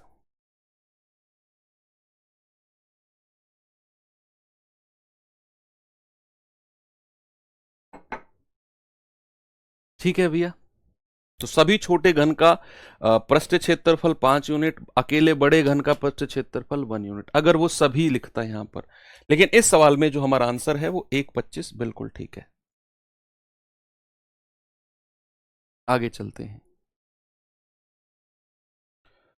चलो थोड़ा सा चेंज करते हैं चीजों को अब, और पढ़ते हैं बच्चे घनाभ के बारे में। हालांकि घनाभ के बारे में ऑलमोस्ट चीजें आप पढ़ चुके हैं। क्यूबॉइड, भाई घनाभ की उत्पत्ति देखो, घन की उत्पत्ति कहां से हुई थी, स्क्वायर से।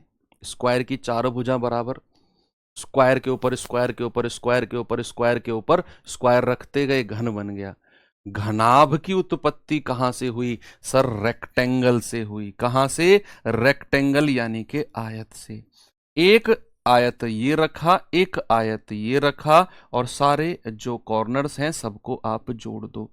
इसको इससे जोड़ा, इसको इससे जोड़ा, इसको इससे जोड़ा, और इसको इससे जोड़ा। ये हमारा घनाभ बन गया, जिसकी एक लंबाई होती है, जिसकी एक चौड़ाई b होती है, जिसकी एक ऊंचाई h होती है। l क्या है बच्चे, लेंथ यानी कि लंबाई। ठीक है भाई। b क्या है, ब्रेथ यानी कि चौड़ाई। और h क्या है आपका, हाइट यानी कि ऊंचाई। तो लंबाई, चौड़ाई और ऊंचाई। ठीक है भाई। तो आपको अब सारी चीजें, मुझे लग रहा है सारी की सारी चीजें क्लियर हैं। अगर मैं इसके वॉल्यूम यानी कि आयतन की बात करूंगा, तो वॉल्यूम क्या होता है बच्चे, आप सभी जान गए हैं, लंबाई गुणा चौड़ाई गुणा ऊंचाई। दुनिया जान गई अब तो, है ना, कि यहां पर लंबाई चौड़ाई ऊंचाई अलग अलग है। घन घन के केस में तीनों बराबर थे, तो हमने a गुणा a, और घन में मैंने इसलिए आपको थोड़ा सा इसकी फील कराई थी, आपको यहां प्रॉब्लम ना हो। अगर बच्चे मैं इसका कर्व्ड सरफेस एरिया आपसे पूछूं, कर्व्ड सरफेस एरिया, या जिसको बोलते हैं पार्श्व पृष्ठीय क्षेत्रफल, या फिर जिसको बोलते हैं क्या, चारों दीवारों का क्षेत्रफल, चारों दीवारों का क्षेत्रफल,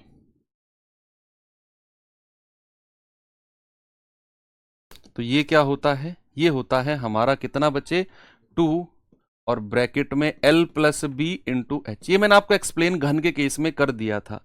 अगर मैं इसके टोटल सरफेस एरिया की बात करता हूं,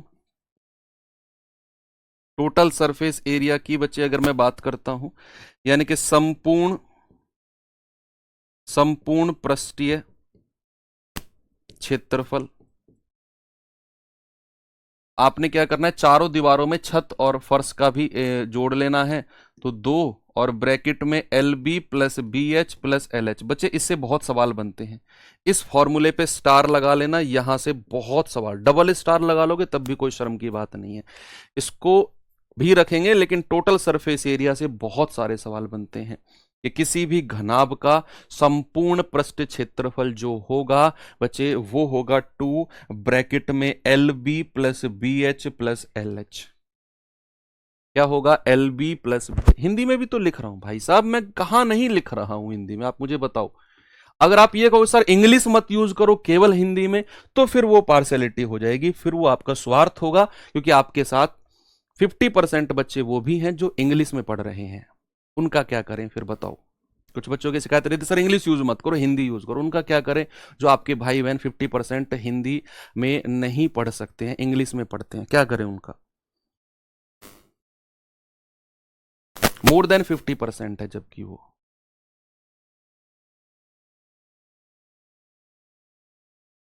ठीक है, तो यहां पर टोटल सरफेस एरिया हो गया। अब आता है एक अगला हमारा कि इसका विकर्ण, विकर्ण यानी कि जिसको बोलते हैं डायगनल, डायगनल। और यही होता है कमरे में रखी जा सकने वाली सबसे लंबी छड़। आप इसको लिखो यहां पर, यह सवाल डायरेक्ट पूछा जाता है कि कमरे में रखी जा सकने वाली सबसे लंबी छड़, कमरे में रखी जा सकने वाली सबसे लंबी छड़ क्या होते हैं, longest rod that can be placed in a room. English वाले बच्चे क्या लिखेंगे, longest rod that can be placed in a room.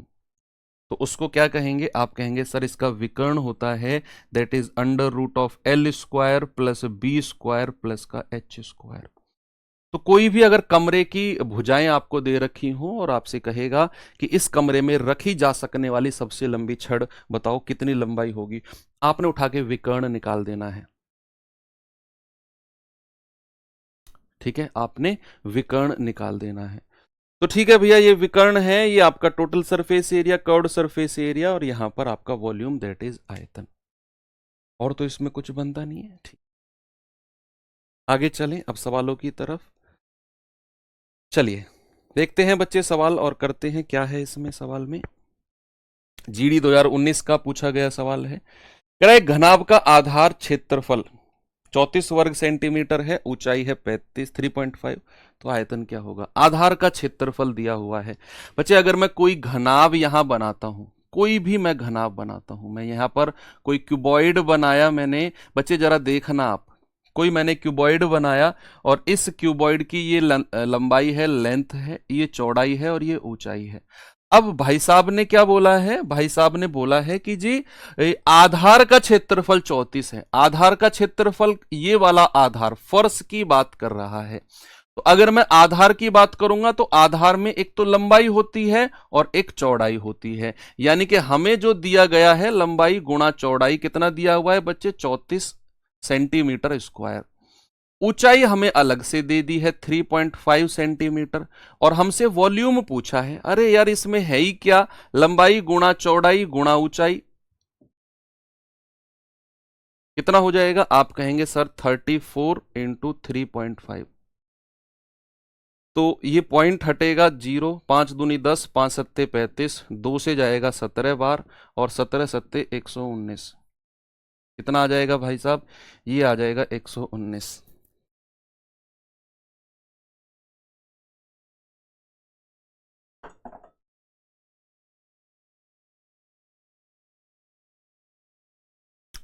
आते हैं आगे, किसी घनाभ के तीनों संलग्न पृष्ठों का क्षेत्रफल 12 सेंटीमीटर स्क्वायर है, तब घनाभ का आयतन कितना होगा। संलग्न पृष्ठों का क्षेत्रफल यानी कि आपसे कहेगा एडजेसेंट फेसेस, एडजेसेंट फेसेस कौन कौन से होते हैं, अगेन हम देखते हैं। एडजेसेंट जो सटे हुए एक दूसरे से फेसेस होते हैं। आप कमरे में बैठे हो, कहां बैठे हो? डेयरी में तो नहीं बैठे हो, गाय की डेयरी में तो नहीं बैठे हो, बहुत सारे बच्चे वहां बैठ के पढ़ रहे होते हैं। सुनो, मुझे बड़ा शौक था गर्मियों में, है ना, गाय की डेयरी में बैठ के पढ़ने का ना, ठंडी ठंडी हवा लगती थी वहां पर, खुला होता था सारा। तो कमरे में आप बैठे हो, तो आपको मैं पूछूं कि आपके एक सामने वाली दीवार है, एक पीछे वाली दीवार है, दो साइड वाली दीवार है, एक आपके ऊपर छत है और एक फर्श है। आप एक घनाब वाले कमरे में बैठे हो, ऐसा थोड़ा सोच लो यार। अब तर्क मत लगाना, ये नहीं सर, वो नहीं सर, हम तो ऐसे बैठे वहां बैठे, तर्क मत लगाना, सोच लो।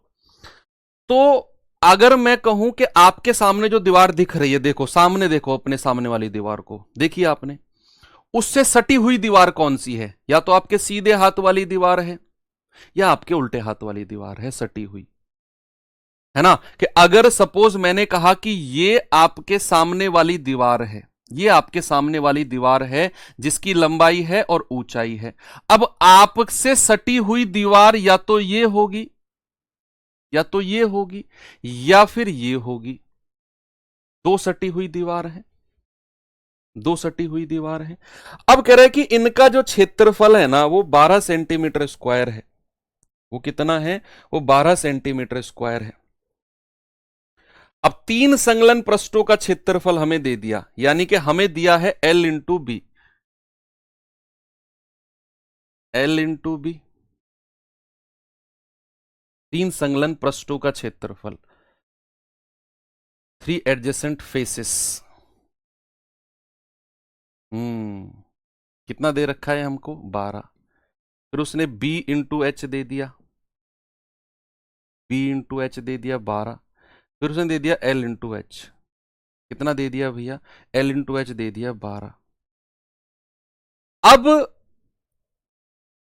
देखो उस L इंटू बी 12 ही है ना भाई, एक पृष्ठ ये रहा हमारा L into B, L into H, sorry, इसको L इंटू एच मान लो। L इंटू एच दे रखा है हमको 12।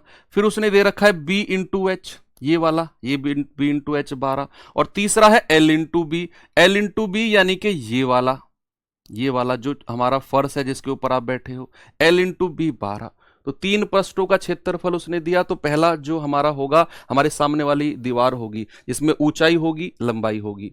फिर हम देखेंगे छत, फर्श जिस पे हम बैठे हैं, इसमें हमारी लंबाई होगी और चौड़ाई होगी। फिर हम देखेंगे क्या, तीसरा वाला कौन सा है? तीसरा वाला है जो हमारे ऊपर है, बी होगा, एच होगा, एल होगा, बी होगा, एक होगा एल एच, एक होगा हमारा एल बी, यानी कि एक हमारी सामने वाली भुजा, एक हमारी सीधे हाथ वाली भुजा, और एक हमारा फर्श। तो अब अगर मुझसे आयतन पूछा है तो मैं इन तीनों को मल्टीप्लाई कर दूं। मैं क्या कर दूं बच्चे? इन तीनों को मल्टीप्लाई कर दूं। तो मल्टीप्लाई करने पे मुझे क्या मिलेगा? 2 बार एल आया है, 2 बार बी आया है, और 2 बार एच आया है। L square B square H square क्या मिलेगा हमको? 12 गुणा 12 गुणा 12। ऐसे ही रहने देना इसको। क्या यहां से मैं L into B into H का होल स्क्वायर कह सकता हूं इसको? L square B square H square को, ये हो जाएगा 12 गुणा 12 गुणा 12। तो यहां से L into B into H क्या होगा भाई? ये क्या होता है? हमारा वॉल्यूम, जो कि हमसे पूछा है आयतन। ये क्या हो जाएगा? अंडर रूट ऑफ 12 गुणा 12 गुणा 12। अब बच्चे मैंने मल्टीप्लाई क्यों नहीं किया? क्योंकि मुझे पता है 12 गुणा 12 से एक 12 बाहर आ जाएगा, और इस वाले 12 को मैं लिख सकता हूं 4 इंटू 3, 4 गुणा 3 में लिख सकता हूं, और ये 4 का 2 बाहर आ जाएगा और रूट 3 अंदर बचेगा, ये वाला 3। तो 12 दूनी 24, यानी कि हम क्या कह सकते हैं? 24 रूट 3। ऑप्शन नंबर डी हमारा सही है, 24 रूट 3। ठीक है बच्चे, वेरी गुड, अच्छा सवाल था ये इंपॉर्टेंट क्वेश्चन इसे कह सकते हैं, जहां पर एडजेसेंट फेसिस का एरिया हमको देकर आयतन पूछता है। ये सवाल देखिए जरा।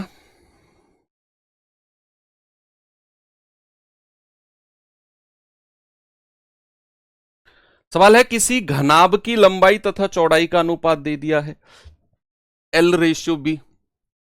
कितना है भैया 5:3, और हमको ऊंचाई यानी कि हाइट दे दी है 6 सेंटीमीटर अलग से। लंबाई चौड़ाई हमको रेशियो में दी हुई है। कह रहा है यदि घनाभ का संपूर्ण, बच्चे याद रखना, कई बार वो संपूर्ण कई बार वो पार्श्व पृष्ठ, कर्व्ड और टोटल दोनों में फर्क होता है। संपूर्ण पृष्ठ क्षेत्रफल इतना है। संपूर्ण पृष्ठ क्षेत्रफल कितना होता है मेरे भाई? ये होता है हमारा 2 और ब्रैकेट में LB plus BH plus LH, है ना। इसको मैं 5R और 3R कहूंगा ताकि मैं इसमें से R की वैल्यू निकाल सकूं।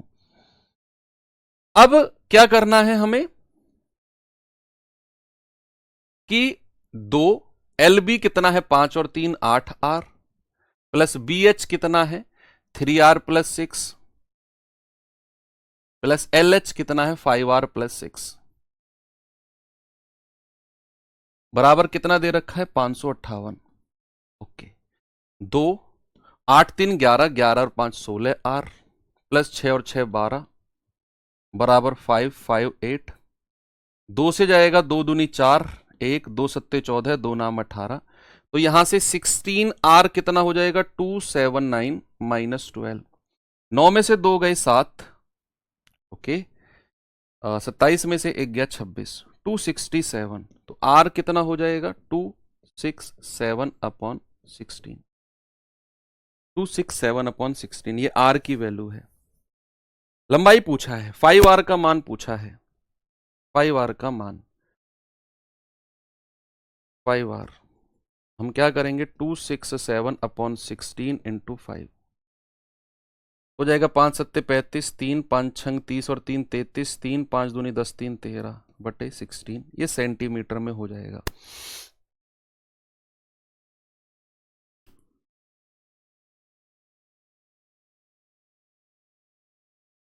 कुछ गड़बड़ किया है क्या हमने? एक सेकंड, एक सेकंड, एक, ओ हो, मुझे भी ऐसा लग रहा है कुछ तो गड़बड़ हुई है, कुछ तो गड़बड़ हुई है, सॉरी। आप लोग बताते नहीं हो यार, आप लोग बता, सबसे बड़ी गड़बड़ आपके साथ ये है। LB यानी कि इन दोनों की गुणा करनी है, 5 तिया 15 R स्क्वायर, मैं जोड़े जा रहा हूं, प्लस BH 6 तिया 18 R प्लस LH 5 छंग 30 R। गलत बात है, तुम्हारी गलती है, मेरी गलती नहीं है, तुमने बताया नहीं मुझे। तो यहां से हम जब R की वैल्यू निकालने जाएंगे तो क्या करेंगे, देखो 2 से जाएगा, 2 दूनी 4, 1 2 सत्ते 14, 2 नाम 18। तो यहां से हम क्या कर सकते हैं, यहां से हम R को कॉमन ले सकते हैं या 3R को कॉमन ले सकते हैं। 3R को, 3R अगर मैंने कॉमन लिया तो 3 पंजे 15R प्लस 3 छिंग 18 प्लस 3 से जाएगा 10 बार बराबर 279 हो जाएगा। 3 नाम 27, 3 तिया 9, तो 5, ये R बाहर है, 5R प्लस 10 और 6 16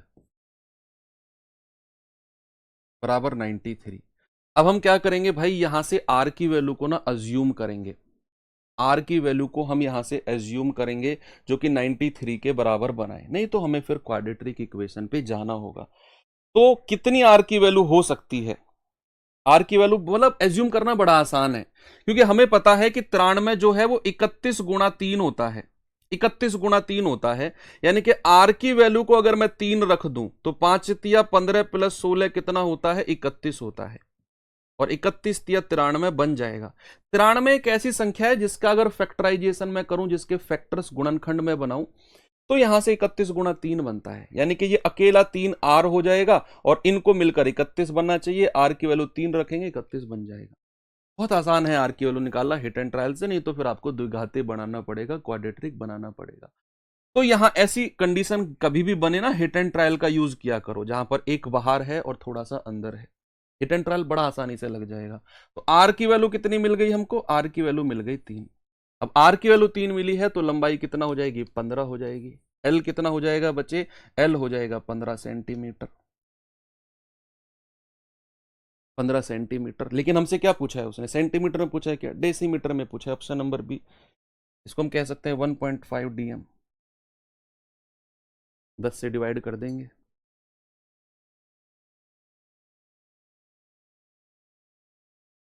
ये सवाल देखिए जरा,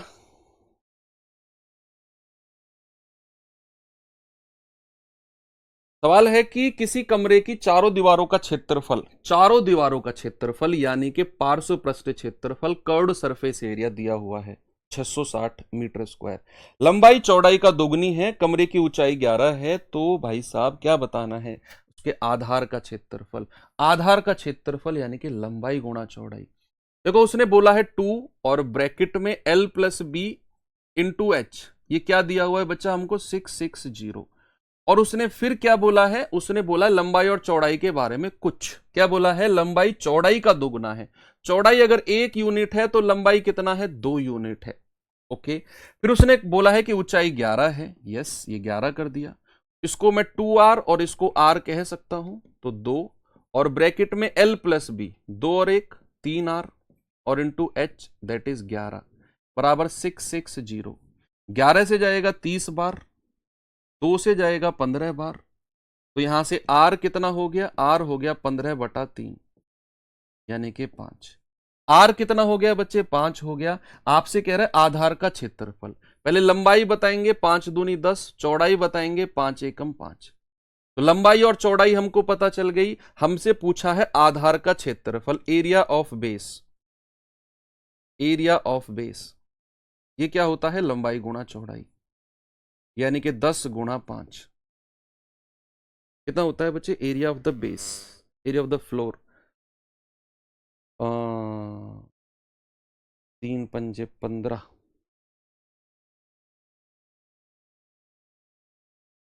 एक सेकेंड, चारों दीवारों का क्षेत्रफल 660 है, 2L plus B okay into H, तो एक 3, 11 छक्के 66,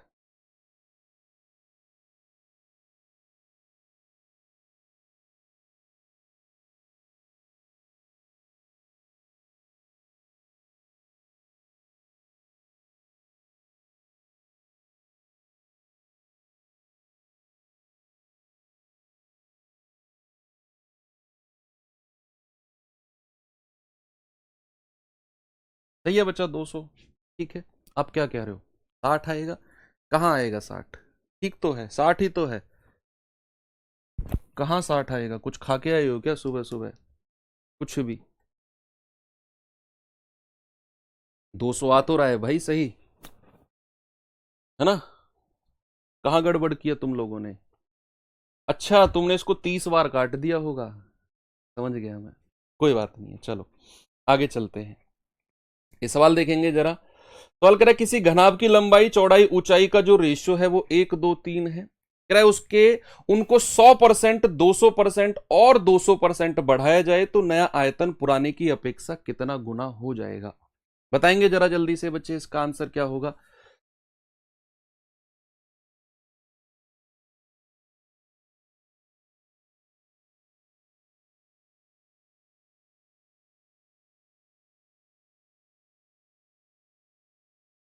मुझे एक बात बताओ, परसेंटेज आपने जिस जमाने में पढ़ा था, साल 2 साल 10 साल 20 साल 1000 साल पहले जब हमने परसेंटेज पढ़ा था, तो वहां एक चीज मैंने डिस्कस की थी।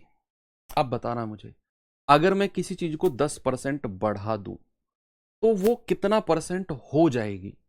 अगर मैं 10% बढ़ा दूं तो वो कितना परसेंट हो जाएगी। आप कहेंगे सर अगर 10% बढ़ा दिया ना तो 110% हो जाएगी, ठीक है।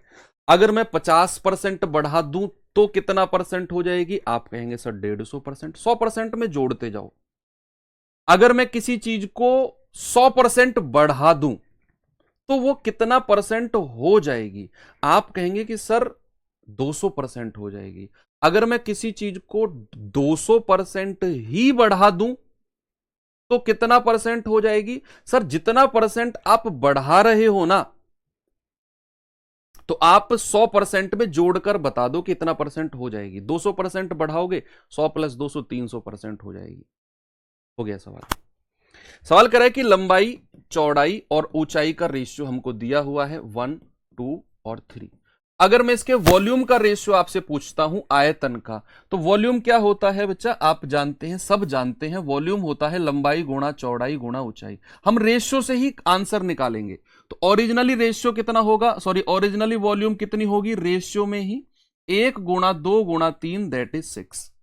ये इसकी ओरिजिनल वॉल्यूम है, ये उसका शुरुआती आयतन है। अब कह रहा है भाई साहब लंबाई को तो 100% बढ़ाओ, 100% बढ़ाई, ये हमारा 200% बढ़ाया, 200% प्लस, ये हमने प्लस किया है 200 प्लस, ये भी 200। तो अगर आप मुझे एक बात बताओ कि अगर मैं एक को 100% बढ़ाता हूं तो क्या वो 200% हो जाएगा? अगर मैं इस दो को 200% प्लस करता हूं तो 100% में ऐड कर दो, 300% हो जाएगा।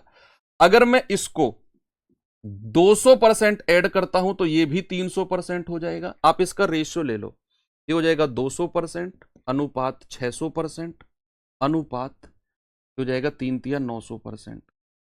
कितना हो जाएगा बच्चे? 900%। 0 0 0 कट गई, ये बचा है 2 × 6 × 9। तो नया आयतन कितना हो जाएगा? नया वॉल्यूम हो जाएगा 2 × 6 × 9, यानी कि 108। 108 हो गया, है ना भैया? उसने बोला है लंबाई को 100% बढ़ाओ तो 200% हो गई, चौड़ाई को 200% बढ़ाओ तो 300% हो गई, ऊंचाई को 200% बढ़ाओ तो 300% हो गई। पुरानी वाली लंबाई चौड़ाई ऊंचाई से गुणा कर दिया, 269 हमको मिल गई नई वाली लेंथ, ब्रेथ एंड हाइट। तो नया आयतन कितना होगा? L into B into H, 108। कह रहा है जो नया आयतन है ना, पुराने की अपेक्षा कितना बढ़ गया? पुराना तो 6 है, नया 108 है। कितने गुना हुआ है भैया? 6 को कितने से मल्टीप्लाई करूं कि 108 मिल जाए? सर 18 टाइम्स हुआ है। कितना गुना हुआ है? 18 गुना हुआ है। 18, 20 नहीं लिखा है बच्चे, 200 ही लिखा है, ये वाला, ये छोटा सा मैंने 0 लिखा हुआ है ना? तो भाई 6 को कितने से गुणा करे कि नया आयतन मिले? 108। सर 18 गुना हुआ है, यानी कि हमारा आंसर हो जाएगा 18 टाइम्स। आप लिख सकते हो 18 टाइम्स आंसर। एक और सवाल दूं ऐसा ही? चलो एक और सवाल ऐसा ही आपको मैं देता हूं, और ये सवाल आपके जीडी 2021 में बना भी है।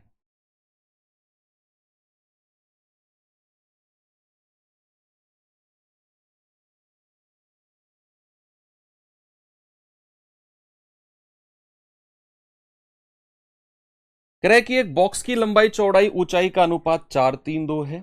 यदि लंबाई 50% बढ़ा दी जाए, ऊंचाई 40% कम कर दी जाए तो आयतन, पुराने आयतन का रेशियो पूछा है। पुराने आयतन का रेशियो सिंपल है यार ये तो। भाई लंबाई चौड़ाई ऊंचाई के बारे में उसने बोला है। क्या रेशियो दिया हुआ है बच्चा हमको? हमको दिया हुआ है 4:3:2, 4:3:2। तो वॉल्यूम क्या हो जाएगा? वॉल्यूम आयतन, सर लंबाई गुणा चौड़ाई गुणा ऊंचाई, 4 × 3 × 2, 4 × 3 = 12, 24।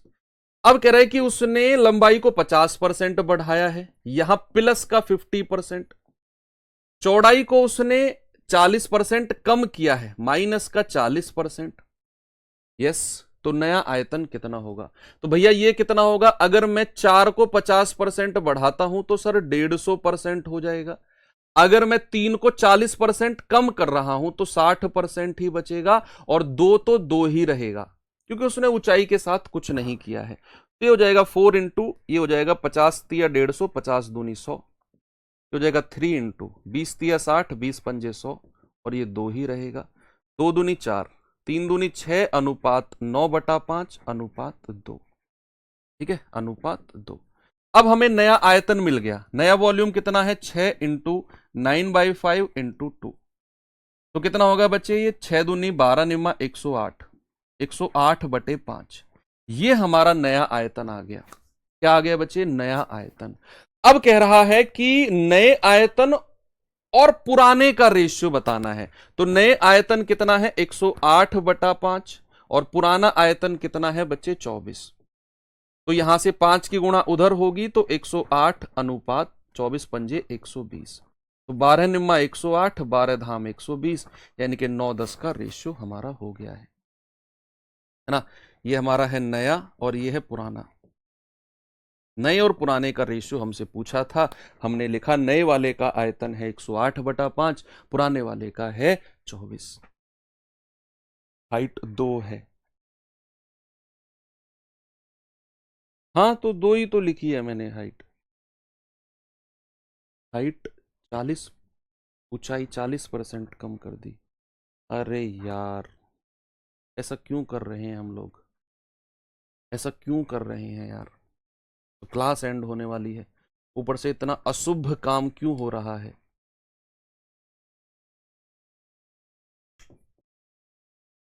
ये निंदनीय है। ये हो जाएगा 60% इंटू 2, है ना, 3/5 इंटू 2 हो जाएगा 6 इंटू 3 इंटू 3 दूनी 6/5। ये कितना हो जाएगा? 6 इंटू 3 इंटू 6। अरे कोई फर्क पड़ेगा ही नहीं भाई, कोई फर्क पड़ेगा ही नहीं। ठीक है, 6×36=108/5। ठीक है ठीक है ठीक है, कोई फर्क पड़ेगा ही नहीं भाई साहब। ये पुराना है, नया, सॉरी, ये नया है और ये पुराना है, तो नए और पुराने में कोई इंपैक्ट आएगा ही नहीं, तब भी 108/5 बन रहा है। हाइट घटी है, ठीक है, तो आंसर तो चेंज थोड़ी हुआ है।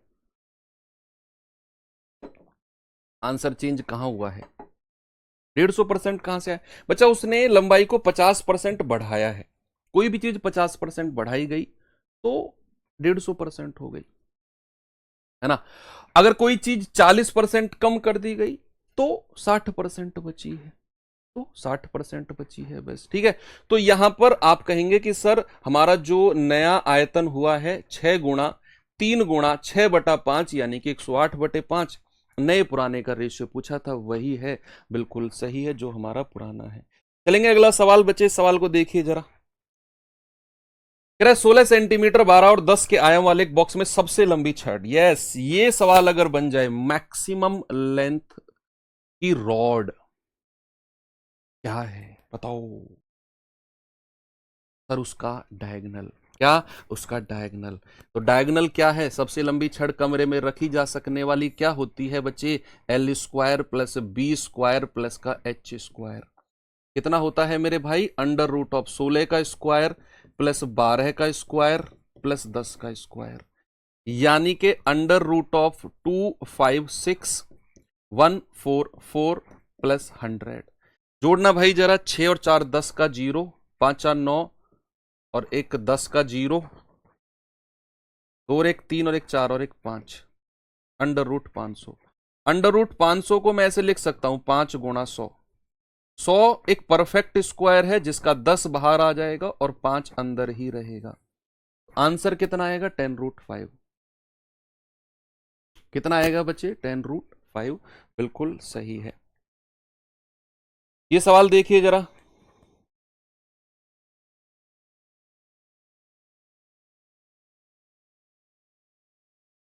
ये भी जीडी 2021 का पूछा गया सवाल है। कह रहा है 21 मीटर लंबी, 12 मीटर ऊंची और 36 सेंटीमीटर, ये सेंटीमीटर में बोला, 36 सेंटीमीटर मोटी दीवार बनाने के लिए कितनी ईंटों की आवश्यकता होगी यदि प्रत्येक ईंट का माप 28 सेंटीमीटर, 18 सेंटीमीटर और 6 सेंटीमीटर है? बच्चे याद रखना, number of brick, number of brick यानी कि ईंटों की संख्या, ईंटों की संख्या जब भी हमें निकालनी होगी ना, नंबर ऑफ ब्रिक, तो क्या करना है? दीवार का आयतन, दीवार का आयतन, वॉल्यूम ऑफ द वॉल, आप लिखेंगे इंग्लिश वाले बच्चे, वॉल्यूम ऑफ द वॉल, दीवार का आयतन बटे एक ईंट का आयतन, दीवार का आयतन बटे एक ईंट का आयतन, एक ईंट का आयतन, volume of the wall upon volume of 1 brick, एक ईंट का आयतन। ठीक है भैया, तो ये आ जाएगा हमारा नंबर ऑफ ब्रिक। आपने क्या करना है? आपने जस्ट दीवार कितना वॉल्यूम है अपॉन करना है एक ईंट का वॉल्यूम कितना है, पता चल जाएगा कितनी ईंट उसमें लगेंगी। ये बॉक्स में बंद कर देंगे फॉर्मूला इस तरीके से। तो यहां दीवार, अब हाँ, अब थोड़ा सा यूनिट पे फोकस करना है बच्चे। यहां मीटर में लंबाई दी हुई है, चौड़ाई मीटर में, लेकिन ऊंचाई सेंटीमीटर में दी हुई है और ईंट की डायमेंशन भी सेंटीमीटर में है। तो क्यों ना हम सबको सेंटीमीटर में ही बदल दे? क्या मैं ये कह दूं 1 मीटर में 100 सेंटीमीटर होते हैं, 100 सेंटीमीटर। तो भाई अगर मैं नंबर ऑफ ब्रिक, दीवार के आयतन की बात करूंगा तो 21 मीटर में कितने सेंटीमीटर होंगे? 2100, 100 से गुणा कर रहा हूं। चौड़ाई कितनी है? 12 मीटर यानी कि 1200, 100 से गुणा कर दिया, और ऊंचाई तो सेंटीमीटर में ही दी हुई है, बटे ईंट भी सेंटीमीटर में दी हुई है, यानी कि 28 गुणा 18 गुणा 6। बस काटा पीटी कर लो, आंसर आपके सामने होगा। सभी लोग इतना तो आप कर ही सकते हो, है ना। तो जाएगा 18 दूनी 36, ये जाएगा आपका आंसर। 6 से जाएगा 6 दूनी 12, 200 बार। ये जाएगा 7 चौके 28, 7 तिया 21, 300 बार। 4 से जाएगा आपका 50 बार, यानी कि 300 गुणा 50 गुणा 2। 50 गुणा 2 100 होता है, तो 300 गुणा 100, यानी कि हमारा जो आंसर है, कितनी ईंट लगेंगी भैया? 30,000 ईंट लगेंगी। वैसा आपने क्या करना है, आपने दीवार का आयतन बटे एक ईंट का आयतन कर देना है, और कुछ भी नहीं है सवाल में। आगे अगर मैं चलूं अगले सवाल की तरफ, तो कह रहा है 12 मीटर, 15 मीटर और 20 मीटर आयाम वाले कमरे की चार दीवारों को 2 रुपए प्रति मीटर की दर से सफेदी की जानी है, सफेदी की जानी है, तो लागत का पता लगाएं, क्या होगा? लागत का पता लगाइए, क्या होगा भाई? चार दीवारों का क्षेत्रफल निकालो, ये आयाम दिए हुए हैं, साइड डायमेंशंस दी हुई हैं, चार दीवारों को बोला गया है, तो चार दीवारों का क्षेत्रफल निकाल के 2 से गुणा कर दो, रंग हो जाएगा। छत को और फर्श को नहीं करना है, केवल चार दीवारों को। तो चार दीवारों का क्षेत्रफल क्या होगा बच्चे? चार दीवारों का क्षेत्रफल, एरिया, ये हो जाएगा 2L + B × H, यानी कि 2L + B, 12 + 15 × 20, 2 गुणा 12 15 27 गुणा 20। ये तो चार दीवारों का क्षेत्रफल आ गया। 20 दूनी 40, 27 गुणा 40, यानी कि 1080 मीटर स्क्वायर। 1080 मीटर स्क्वायर है। कह रहा है भैया 1 मीटर स्क्वायर को रंगने में कितना? 2 रुपए का खर्चा चाहिए। हमें तो 1080 मीटर स्क्वायर को रंगना है, तो कितना खर्चा लगेगा? 2 गुणा 1080, यानी कि हो जाएगा 2160 रुपए। कितना हो जाएगा बच्चे? 2160 रुपए। ऑप्शन नंबर डी हमारा सही है। ये तो सिंपल सिंपल सवाल है, अगर आप फॉर्मूले जानते हैं तो फिर इन सवालों में तो कुछ है ही नहीं। अब ये सवाल मैं आपको होमवर्क दे रहा हूं, ठीक है भाई? जीडी 2023 का पूछा गया सवाल है। कल हम जो करेंगे बच्चे, अपना सिलेंडर, कोन और स्फेयर, ठीक है, और मिसलेनियस के लिए टाइम बचा तो वो भी कर लेंगे, अपना जो हमारा छूट गया है बहुभुज वगैरह, है ना। तो कल ये 3 तो हमें करने ही करने हैं, सिलेंडर, कोन और स्फेयर तो एनी हाउ करने ही करने। बाकी बढ़िया रही, आज की क्लास थोड़ी सी बड़ी हुई है। एनीवे मिलते हैं कल के सेशन में। थैंक यू, बाय बाय, जय हिंद।